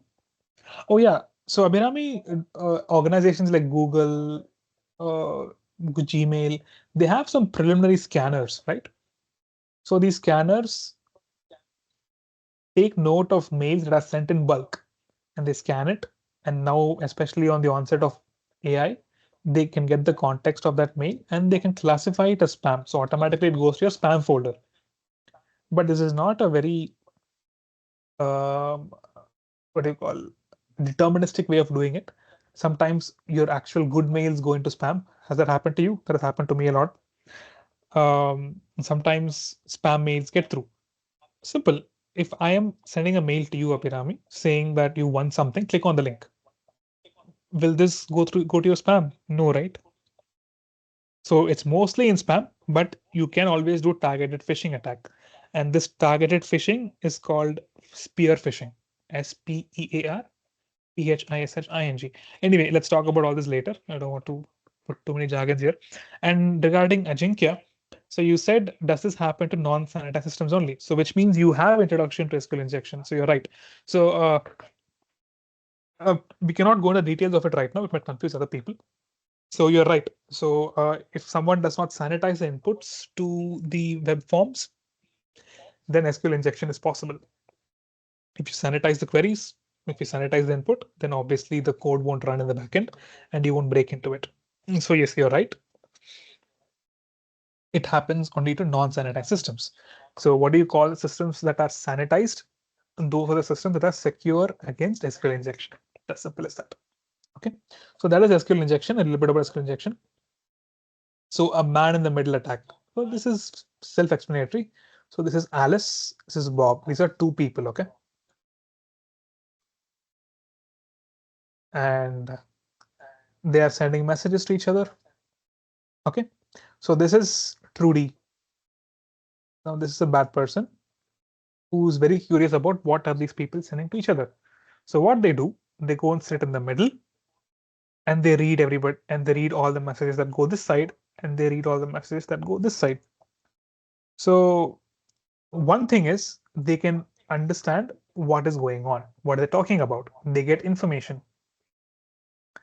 So the other thing that could happen here is this Trudy, this person in the middle, they can capture this message and generate their own message that might possibly say something else. For example, if Alice wants to tell Bob that she will be coming to meet him tomorrow, Trudy will capture that image.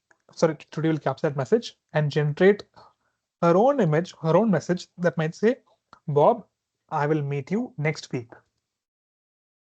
So essentially, you can modify the messages that are in flight. And this is basically what a man in the middle attack is. So you can eavesdrop and you can listen in and you can basically do all that you can all the mischief that you can. But this is in a very vague context. They're not giving any specifics.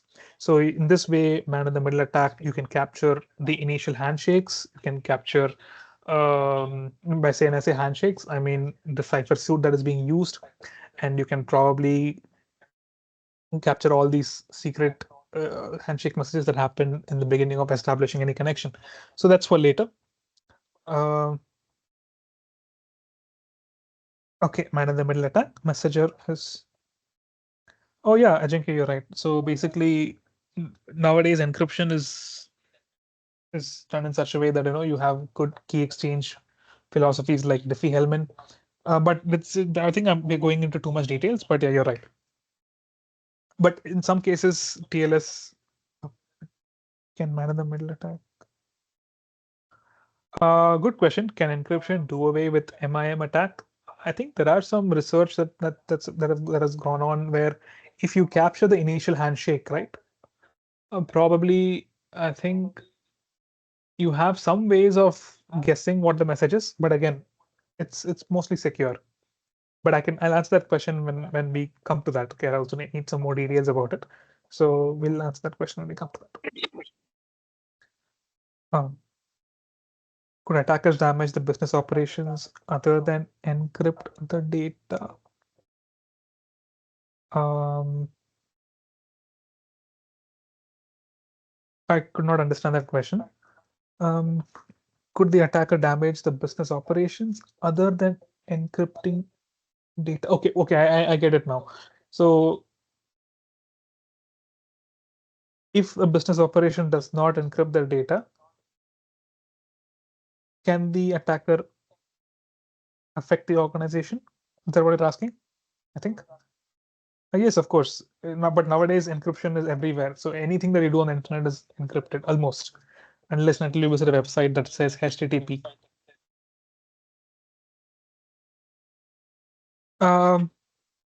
Yeah, but a man-in-the-middle attack is also very sophisticated. It's not really um, that easy to pull off, and there are ways in which you can trick people into accepting you as a Wi-Fi access point. There are many other ways to do that, but in a way.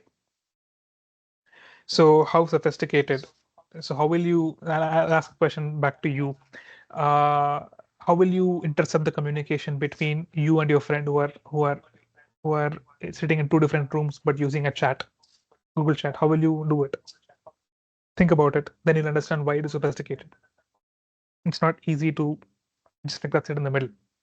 You need to find some vulnerabilities. You need to exploit those vulnerabilities, and you need to install maybe a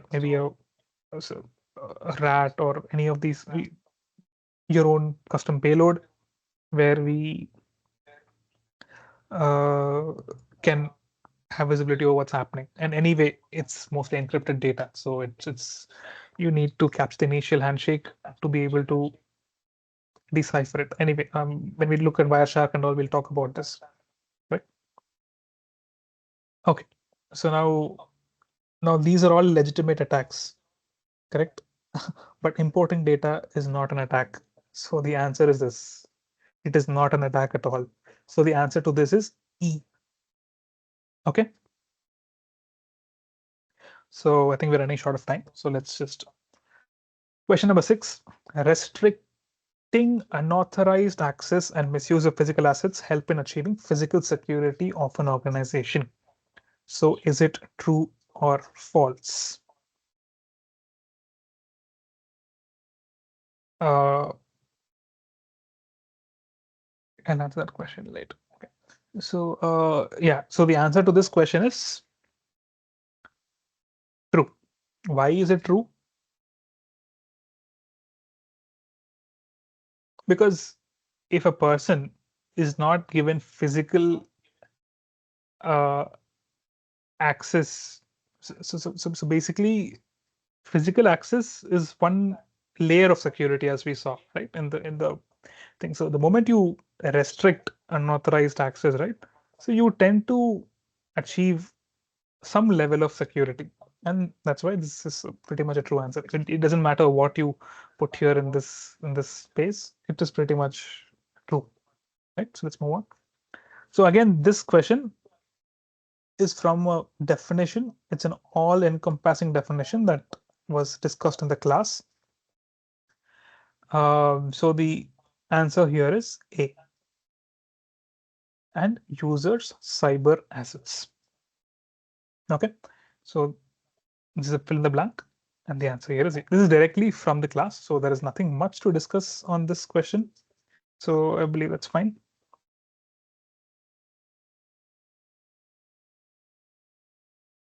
Okay. Achinkya is saying Python or some other programming language knowledge required for cybersecurity. You can learn that as you go. So you need to understand how coding works. So the moment you know how coding works, it's just going to take some time for you to adapt to any coding language.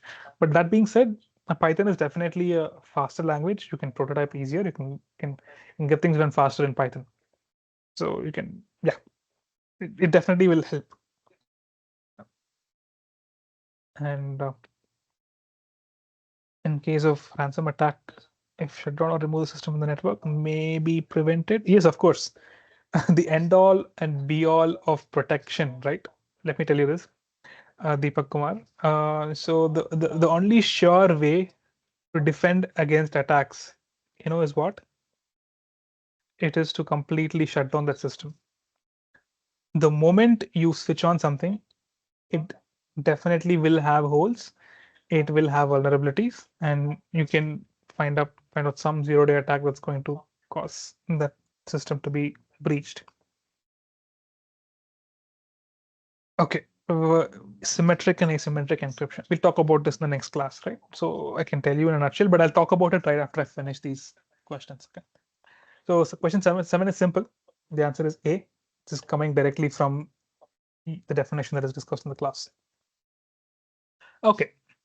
For the general security objectives comprise dash, dash, and dash. I told you this is confidentiality, availability, and integrity. Now, what are these three things? We'll talk about it in the next class. It's not accountability, it is not authorization, it's not authentication. It is confidentiality. CIA. They call this the CIA triad. We can talk about it in the next class. The answer is confidentiality. Okay, I'll just explain what is confidentiality.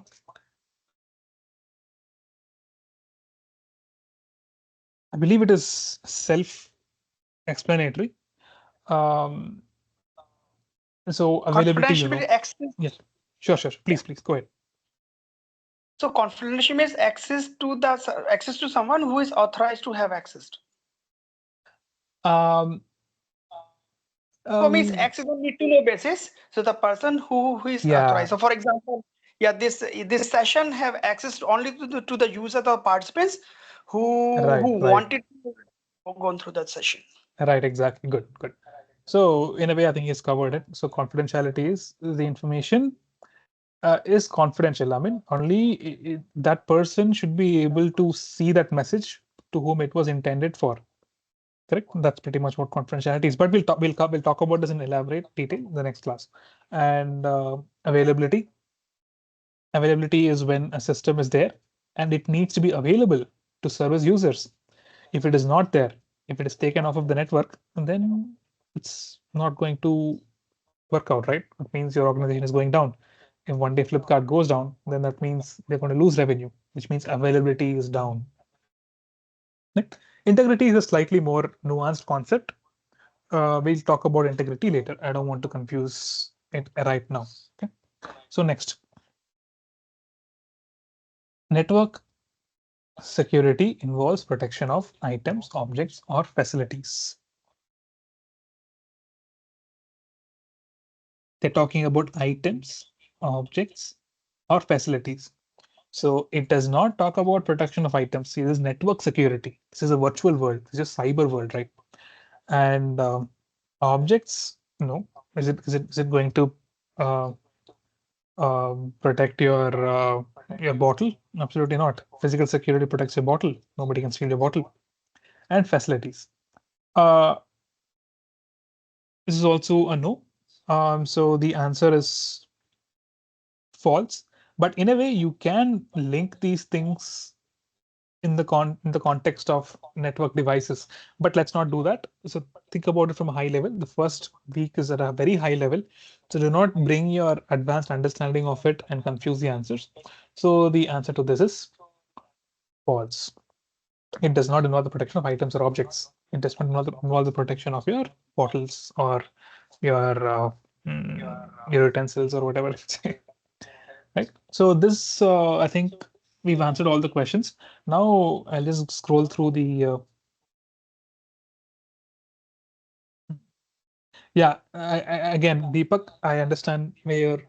That's what I was saying, right? You can always associate items and objects with network devices or computers also because they are also items or objects. I understand, but in this context of the first class, the answer is false.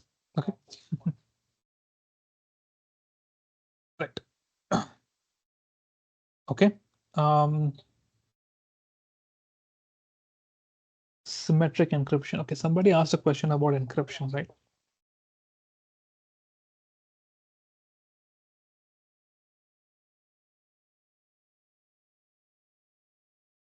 Okay.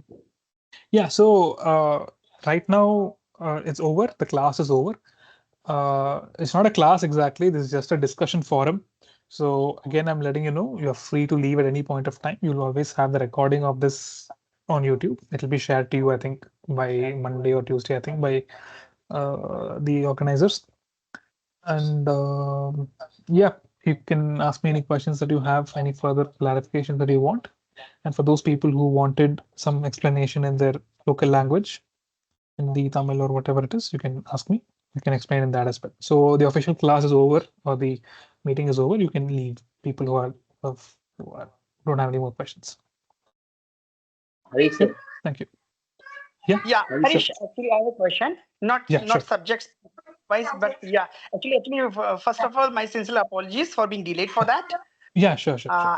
Yeah, actually, I registered late, so I got a mail today regarding the session. Okay.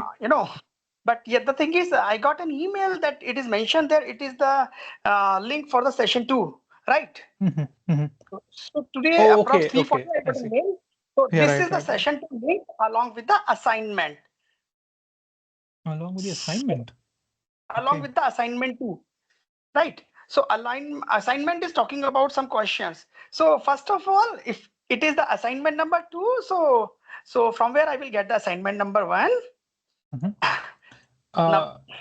See, I think again, for people, I mean, anybody here can also answer this question, but I'll tell you my understanding of what I know to answer your question. So basically, last week you would have received a mail saying week 1 videos are out and the assignment is out, correct? And this week, it is today, you would have received a mail saying week 2's assignment is out, correct? Yeah. Right. So what we've discussed is week 1's assignment. Okay. So the week prior to the next week, you get the assignments for the next week. All right. So this is the first aspect. Second aspect, when it comes to the 3 sessions. So basically, I think you missed the first part of this class. So I explained that there are 3 live interactive sessions per week. The first one happens Friday evening from 7 to 9. Okay. The second one happens on Saturday from 3 to 5. One is 3 to 5 and second is 7 to 9. 7 to 9. So once again, all these 3 sessions are equivalent. They are taken by 3 different PMRF PhD fellows. I'm one of those. Tomorrow it will be taken by someone from IIT Gandhinagar, I think. And I think one more person will also take. So we all will talk about the same 9 questions. So it's done, I believe, so that you have the flexibility of joining any of these. And once again, you also so you have mean to say agenda is same. However, the training imparter or the trainer could be different. Exactly. You're right. And you're also free to not join any of this because the recording of all these sessions will be put up on YouTube. Okay. Right. So and once again, yeah. So you have all the flexibility to go as per your timeline and your schedule. and you can join and you can ask questions also. So basically today, and of course, the main objective of these sessions is to discuss questions related to what was Okay. discussed in the week prior. That's all.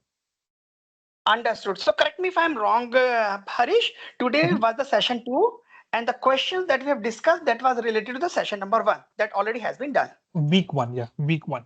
Week 1, Yes, exactly. So exactly. week 1 done. Week 2 means week 2 session. Then question discussed for week 1 that has been Exactly. discussed. Week two's sessions will be held next week. Right. Okay. So this is week 1 session. Yeah. The first one. Understood. So if it is asking me to go through the yeah, assessments, so it is showing assessment number 2. So has the assessment number 1 been done in already? Just give me a moment. Let me just take a look. Means that is fine if you can get back me, if you just can get back later as well, because we have a chat description or chat history available for that. So just Right, please. Yeah, I think you asked for week 1's materials, right? Or what did you ask for? Sorry. No, actually, I got a mail today. It is mentioned the lecture for the Excuse me. week 2. Yeah. Yeah. See, actually, you have when you go to the link for week 2, there you will find your week 1 link also. Okay. And So you can no, go there and understood. Understood, gentlemen. I'm just asking about the assignment, sir. So I'm that is able what to I'm see telling. all the. That is what exactly I'm Okay. coming to that only. The week Okay. 1 link will be there. You click that. You have 3 videos and an assignment link also. Okay. So I think what Mr. Divakaran is trying to say is you have this one page where you have week 1, week 2, the quizzes and the lecture material as well, and the feedback form as well. It's all in the same page. Yeah. Right? So the moment it's enabled, the moment you get a mail, the next weeks will be enabled basically. Now, if you go and check it there, week 2 is also added. I believe that's what he's trying to convey to you. Yeah, correct. That is how it is. That is how it is. Exactly. Thank you. Okay. So if someone has said, Gautam has said, can you please create a group for us? So I think there is a forum for discussion. You can ask your questions in the forum. If you go to your course page and then if you go to Q&A, right, it'll take you to a forum where you can ask questions. Okay. Sir, can I ask question over here? Yeah, sure. Please. Go ahead, Pankaj. Sir, actually, if you see that, I already write a message to you regarding about the one message I received from the phishing mail as well as the messaging from the company, fraud company. So they told me that immediately make a payment so that otherwise I will disconnect your ID. Okay. It's just like that message I received. So at that time, I asked you the same questions. It's we need to be defensive over there, or we need to be Right, I remember the retaliate to question. that person. Yes, sir. Okay, so that is called offensive security, what you're talking about. No, I'm not talking about offensive security. I'm talking about only the security which I need to be prepared for this thing. Right. See, okay, thumb rule number 1, do not click on any of these links. That's the best way, best defense. Okay, so most of the security breaches happen because of user mistakes, insider mistakes, you can say. So I was discussing in the class, there's no deterministic way to find out if something is phishing or not, because it is highly context dependent. The reason is, for me, let me say, shoes are very important, and my friend knows that. So if you send me anything about shoes, I will treat it as very important for me.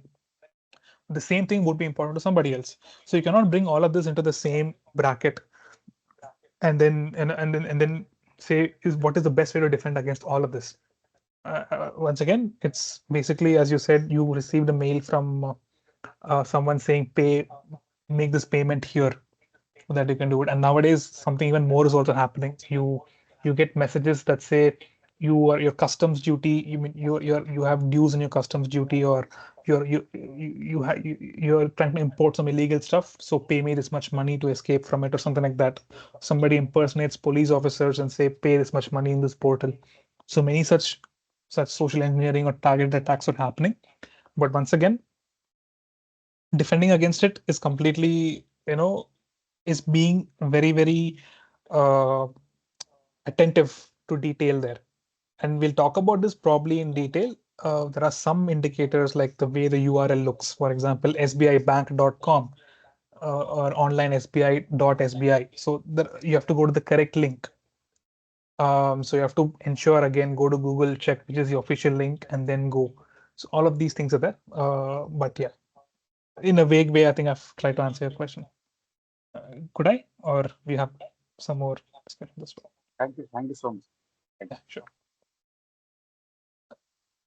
Thank Mohan you. Pandi, there are 3 sessions for a week. Yeah, please. Yeah, means God, if I attempted the assignment and let's say I somehow I failed, I could not able to make the correct answer. So what is the impact?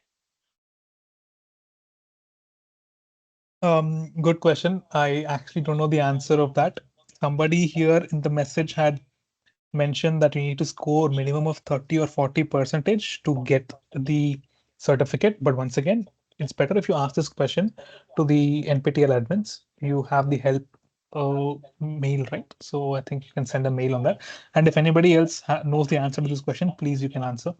So I do not know, but I think you need to maintain at least 30% or 40%. I'll get back to you with the correct details the next time. All right. Perfect. Okay. So No Mokshini, reattempt. right? Yeah, yeah. I think there is no reattempt. I think. Okay.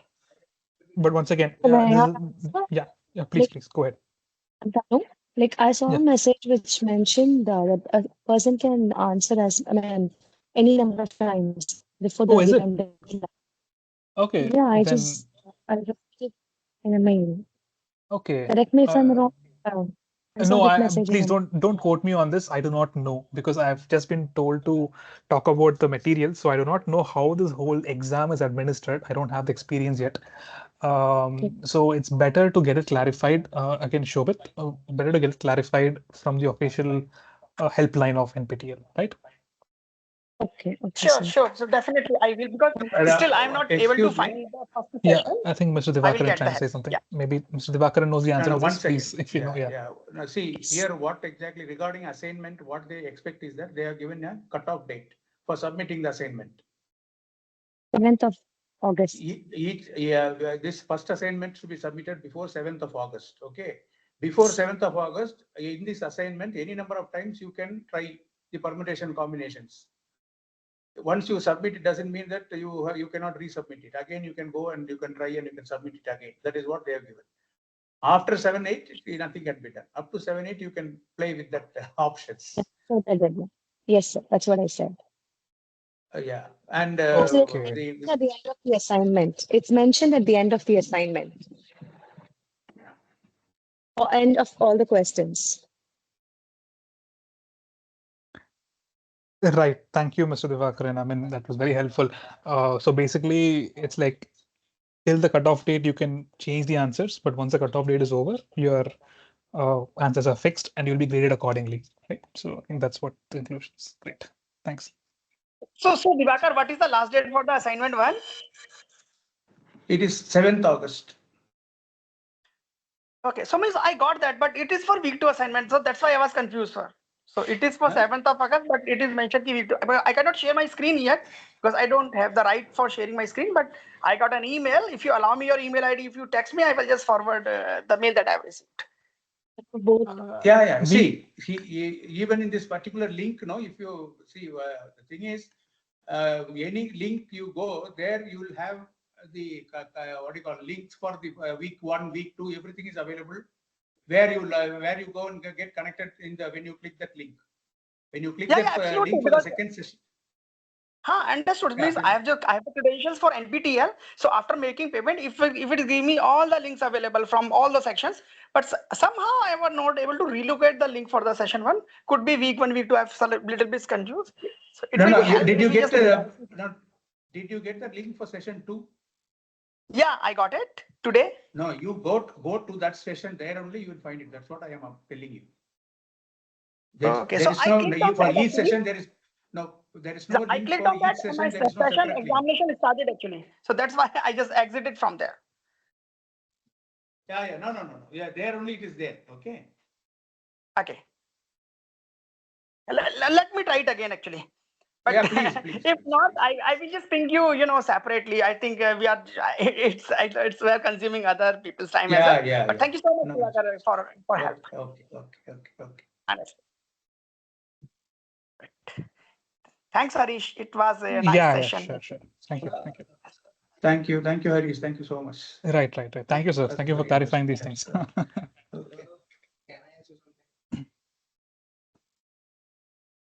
I think I'm just going through the other questions. So if you have any questions, you can unmute and speak as well. I'm not finding it difficult. What are the institutes of Sri Chaitanya Institute of Learning? Last questions. Internal exams. I'm not sure, Abhirami. Is your institute taking NPTEL? Are they allowing you to Sir, credit NPTEL courses? I have a Yeah, question. sure. Yeah, sure. Please go ahead. Sir, recently I got mail that in my LinkedIn account, Mhm. a hacker has attacked me like 2 times in a row, and I didn't know how I can find that, and the mail has got to me like 4 days back. I didn't know, You sir. got What can I do? okay. So you got a mail saying your LinkedIn profile is hacked, right? Yeah, yes, sir. And the hacker has changed whole my LinkedIn profile. Like I have a IT profile, then he changed that IT profile to a consulting profile. And I don't know how he can manage that two-factor verification of Google and crack that various factor. It Oh, was pretty shocked me. okay. So what was the mail about? The mail said your LinkedIn account has been hacked and you were not able to log in, or Yeah, were you able to log in?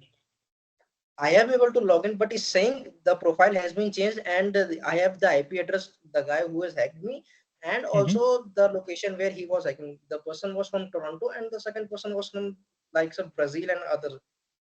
So Okay. So I the have only thing got he so let me get this straight. So he had access to your account and he yeah, basically changed your profile from one type to the other, right? The other type you were yes, talking about. exactly.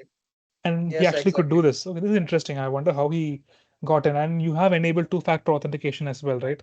Which Yes, sir. means you That's can why I'm log in pretty only sure. after you get an OTP, right? Yes, so that's why I'm pretty sure that because two-factor authentication allows a person you can't Mhm. access without the OTP.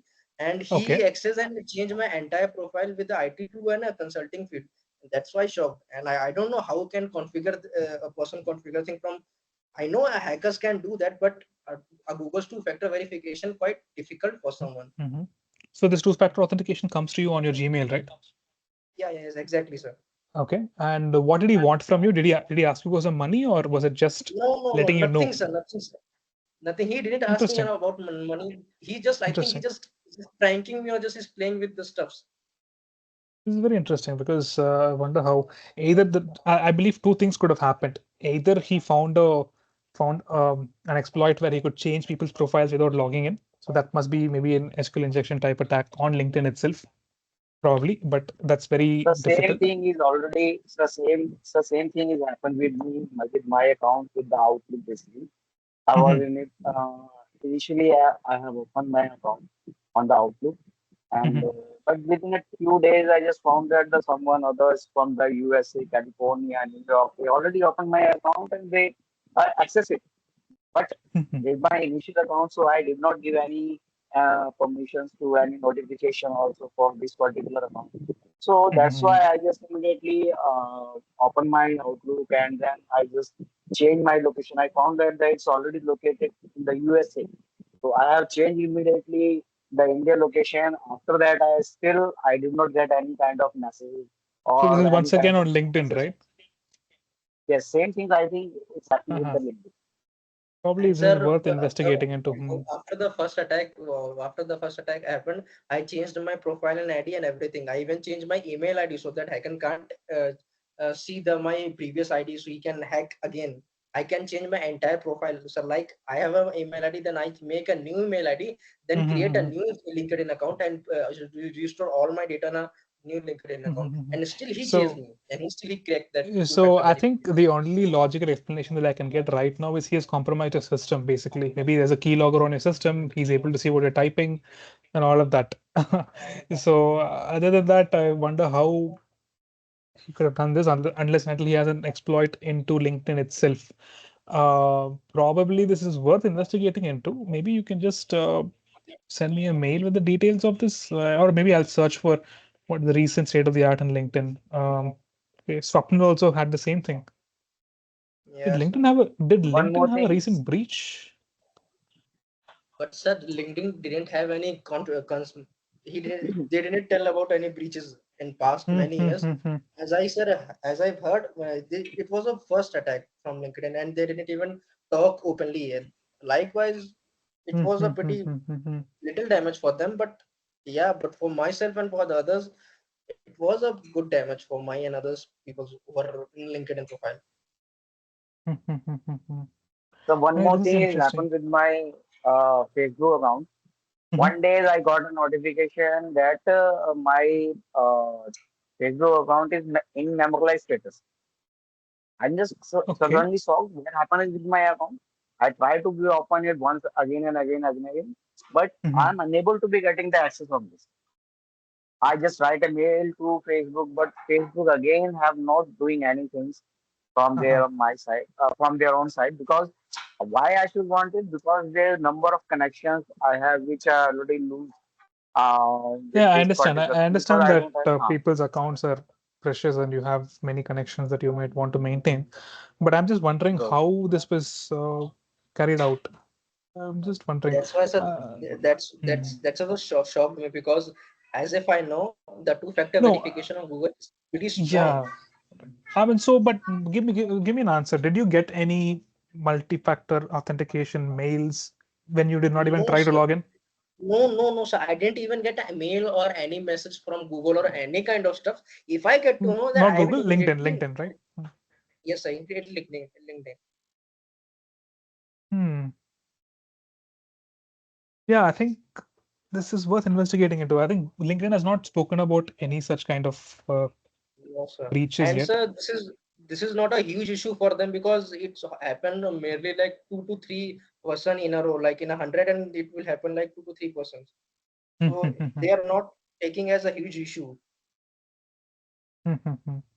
So I think I've just gotten an article. Just go through this article. Maybe this could be. Um,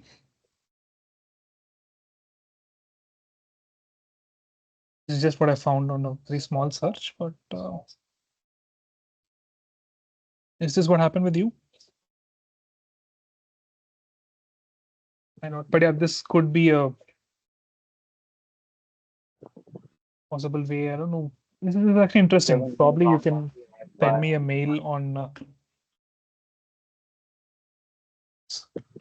On 29th of Jan 2025. And sir, the same thing is happening on my Microsoft Gmail account. Some guys, like for sir, 10 days in a row, I am getting a mail of logging a person who is logging of my email ID, and the email is getting my OTP. Like he is logging in, and the OTP is sending to me again and again and again. See, that's because do you use the same password across multiple places? I guess yes. No, sir, no, I didn't use the same password in multiple occasions. I use differently password, because I Okay. know it's a pretty dangerous way if I use the same password. No, which means somebody knows your password and they are trying again and again, but and the OTP is not reaching them, so they're not able to log into your Yeah, Google account. Thank God. yeah. And you don't have to assume it's some person who's targeting you. Basically, they found a dump somewhere, a dump of passwords probably, and they use algorithms to keep trying it again and again and again. So Yeah, yes, sir. that's how it works. But this LinkedIn is very, very interesting. I wonder how this happened. Maybe I'll take a look into it and see what I find in the next week. I think I should make a firewall for this thing so I can protect my LinkedIn profile if it's too dangerous. I don't think a firewall from your end will protect anything in this case. He probably, I think, he's breached LinkedIn itself, is what I feel. But let's see. I mean, if you have some more details, you can send it to me on the email that I just posted. Okay, so I will Um, definitely share you. yeah, please do. But yeah, I'll take a look at it when I have the time. Right. I Okay, sir. still wonder how this happened. Maybe other people would have also faced the same thing, right? So I'm just wondering, it is not because you leaked some information somewhere in some application, some rogue application you downloaded onto your mobile, probably. Do you sideload apps? Do you, in the sense, do you No, sir, use I unknown didn't. sources? No. I didn't use any unknown sources because I know it's Hmm. pretty dangerous for me if I use unknown sources. The person Hmm. can track down me even if I don't allow the person. Yeah, right. I Don't. don't know. It's like almost giving your phone away if you use unknown sources, because we Yeah, find these mod exactly. APKs and then you want to down install all those things. I understand. So it seems you're secure from your And end, it's but kind of it's pretty interesting. pirated. It's kind of pretty pirated sites. Yeah, right. Exactly. Hmm. Yeah, just feel free to send me. But see, I'm also not an expert. I'm not an expert in this field when it comes to hands-on. Yeah, So I'll tell you my limitations. So I know how these things are done, and some basic hands-on to make people understand how these attacks happen. But when it comes to real-world attacks, at this point of time, they are very advanced. So essentially, what happens is the people who actually know how to break into current production systems don't come out and tell you how to, right? So it's always a game of cat and mouse. So in a way, I'm limited to help you here, but yeah, I'll see what I find out about it. Are there any other instances of such hacks in LinkedIn and how they've done it? What I'm interested in is how this was done. So yeah, let's see if we can get to the bottom of it. But yeah, stay careful and change all your passwords, yeah, and do exactly. not So I'm give changing away and all anything. my data and everything so that I can't hack again and See, again because I don't sometimes, want to. sometimes even when you click on click on a small link, right? Cross-site scripting. I'll show you these demonstrations later. They can pretty much get access to your cookie, and a lot of things would happen. So do not try to click links that you don't know. Right? Sir, is there in a way that we can just justify or see that the person, the link or the site which we are using have a pirated link, or the link that you are saying that a phishing attack is attached to the site? Is there is a way, sir, that we can see? Again, that comes down to your uh, attention and acumen. You have to make an educated guess and judgment. Is this link from the official site? So once again, instead of clicking on that link, copy that link, go to a virtual machine. Virtual machine is another machine inside our system, and it's like a sandbox. It's protected. You can do whatever you want over there. Just go and see what it is, but do not give your details. First, that link, it might take you to some website that looks like SBI, but it's not SBI. So you can see the URL. Is it actually SBI online.sbi, or is it something else? So these kind of judgments you'll have to make. Or sometimes you'll say you won a lottery, but then you've never applied a lottery somewhere, right? So these are the kind of judgments you'll have to make and see. Yeah, Okay, so Harish sir, yeah. uh, sir, if you don't mind, I just Yeah, sure. ask small question. And if Mhm. anybody wants to be goes back to their home, so they can be disconnected this early. I'm Yeah, sure. requesting you because I'm just asking because I have some curiosity regarding about the NPTEL. This is my first NPTEL course, which I am going for Regarding the regarding certification. NPTEL, okay, fine. Yeah. Okay, yes, NPTEL. Okay. Basically, I'm just going for this thing. It's my first certification course. I'm just Mhm. joining for this thing. Mhm. So I have seen there is a number of courses because it's a 12-week course. First, Mhm. my question about the how it can be uh, enriched to my future regarding Mhm. about some financial as well as my Mhm. education.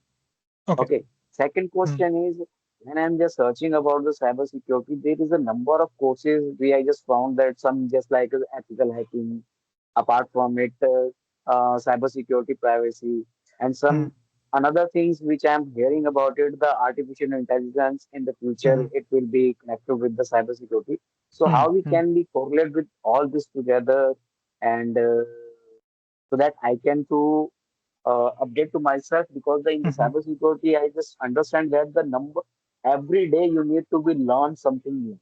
Mhm. Yeah. It's almost That's like the being a things I doctor. just yes. So that's the things I just understand. But I'm just asking to you because what's the career from my IITM from the SWAM portal? What's the Mhm. career? I just find it that from the NATEL, if in future I Mhm. just want to be go for the further study. So Mhm. NPTEL. So how can I go with the one by step for the next level? So accordingly, I can be understand that yes, this is my future with the cybersecurity. Okay. I hope you can understand So my yeah, question. I can understand your question. What is your background? Are you a bachelor's? Are you a master's? Or are you Sir, I'm just telling you small things. I'm 40 years old, and okay? till Okay. date, I never ever study. I don't want to be study. But since last few years, since last Mm-hmm. you can say that 2017, 18, Mm-hmm. I Mm-hmm. don't know how the learning perspective has come in my body and my mind. So I start to be learn a Okay. lot of things. So since Nice, yeah, nice. when I start to be learn these things, so Mm-hmm. initially uh, I just go with the this you can say Mm-hmm. um, just like Hello. Gita, I start to be learn. Or apart Okay. from it, Okay. I learn lots Yeah, yeah. of spiritual things basically. So First of after that, all, I just start. congrats, Yeah. congrats Thank on deciding to learn. Yes. Yes. Great, So and now taking the I'm just in plunge that at this phase. So age. Yeah, can you hello. please? Sir, now I'm in that phase where when I'm just traveling, currently I just join to you at 7 o'clock when I just travel from my Gurgaon to the Noida home. Okay, sir. So during that time I just connected, but I never disconnected any connections with your portal to me. Mm-hmm. And apart from it, I try to be when I just travel in the day because 2 hours travel in the morning, 2 hours, 2.5 an hour travel in the evening from my home to office and office to home. Mm-hmm. So that duration, I just hope going for the study. That's the things I have currently follow right now. So Okay. that's why just come Okay. back in. I see. Are you associated with computers in any chance? What do you do for a living? I'm You are a associated, software. Okay, sir. you're a software engineer. I'm Okay. no, I'm not a software engineer. Oh, you're not. I'm Okay. belonging any software things. I'm just belonging to the printer, where the some small part of network has comes in it. Okay, I So see. I see. Fine. yes, So it looks like you want to pivot to something else, right? So that's yes. the objective here. You Sir, want to pivot. Hmm. my objective is since last few years when I start to study that time I just found uh, there is the scope in future. So I Hmm. found everything it means Hmm. animals also and human also. Both the people require the security either in physical world or in the network internet also. So I Uh-huh. think in future also, if the world in this world, we require to be getting security for myself, either for the money financially, physically, or mentally. So Hmm. for these things, we require the security all the time. So why I'm not going in the security field? So I just found the cyber security is one of the fields Okay. where is a lot of Uh-huh. vulnerabilities already. So why I'm not be getting the future in my cybersecurity? And then I just discussed with my colleague and a lot of expert persons. So they told me that the cybersecurity is the future also. So that's Hmm. why I just Hmm. involved in myself at that age. But because I want to be the converting my future with my kids also, so that's why I just Hmm. joined this thing in Hmm. cybersecurity. Okay, so I think I'll respond to this in this way. See, I'm not an expert at this. I mean, I'm not an expert in the sense I'm not a career guidance counselor or any of this, but I can tell you what I know about it and what possible opportunities you can get in this field, right? So the course that you've taken right now is a predominantly theoretical course. So this Yes, teaches you about the basics of security in the context yes. of the cyber world, correct? So this course by itself will not make you industry ready to work in the cyber field. So for that, what you have to do is you need to understand the basics of security, which is what this course is going to give you, the concepts behind security, and then you have to associate that with hands-on experience, right? So you can either learn some penetration testing. There's one more course also on NPTEL for penetration testing. So this will give you a hands-on experience of what you learned theoretically, Mhm. right? So apart from this, if you want to convert this into a career, you will also benefit from doing uh, certifications. So you have multiple certifications that get you certified as a person who's working in security. So breaking into this field, I believe, would require you to do this course, or maybe you can also not do this course. You can do something else as well that teaches you the basics of cybersecurity, and then get some hands-on, and probably get a certification. And for example, if you have a certification called Cisco Certified Ethical Hacker, CEH, so in that certification itself, you'll have to learn. You need to have some hands-on to be able to get that certification. No, I don't have the certification, so I don't qualify to speak about it. But this is the direction that you'll have to take if you want to convert this direction into something that's tangible in terms of your financial life, right? So that is one direction that you can take. But you also have other directions where you can become security consultants. But that's once again at the top level where you understand things at a very high level. So I think this hands-on direction is the first step into the world of security. So that's how you can convert it. So I already discussed with my colleague also about mhm, this same thing. Whatever the security point of cyber security point of view, whatever the certification we require, you just suggest me. mhm, Because I'm the new one. I'm the, you can say, newborn baby in this field. mhm. So Yeah. about it, if I want to be know something, so you just be suggest, and so that today asking your questions to you, it's the same reason is because I just want to be involving myself in the same field, Mhm, and I mhm, want to be the grow in this field with the help of my colleagues, my teachers, my mhm, mentors, mhm. who can give me the guideline about this. So Right. Sure. same Sure. thing. That's why I'm asking the question because currently Great. you Great. are my teacher, right? So I'm asking to the where is I need to be go because you already telling me that you already done the penetration testing in cyber security.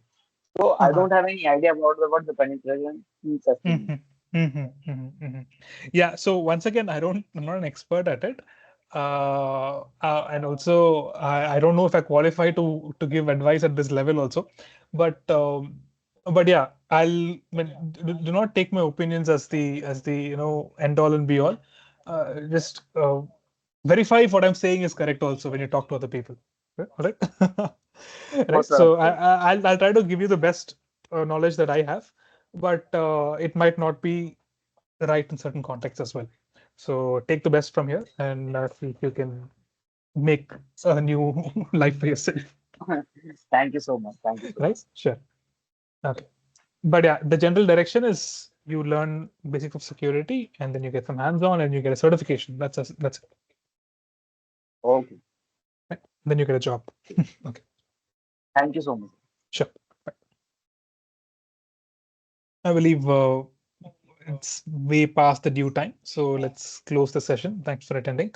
Bye bye. Have a good evening.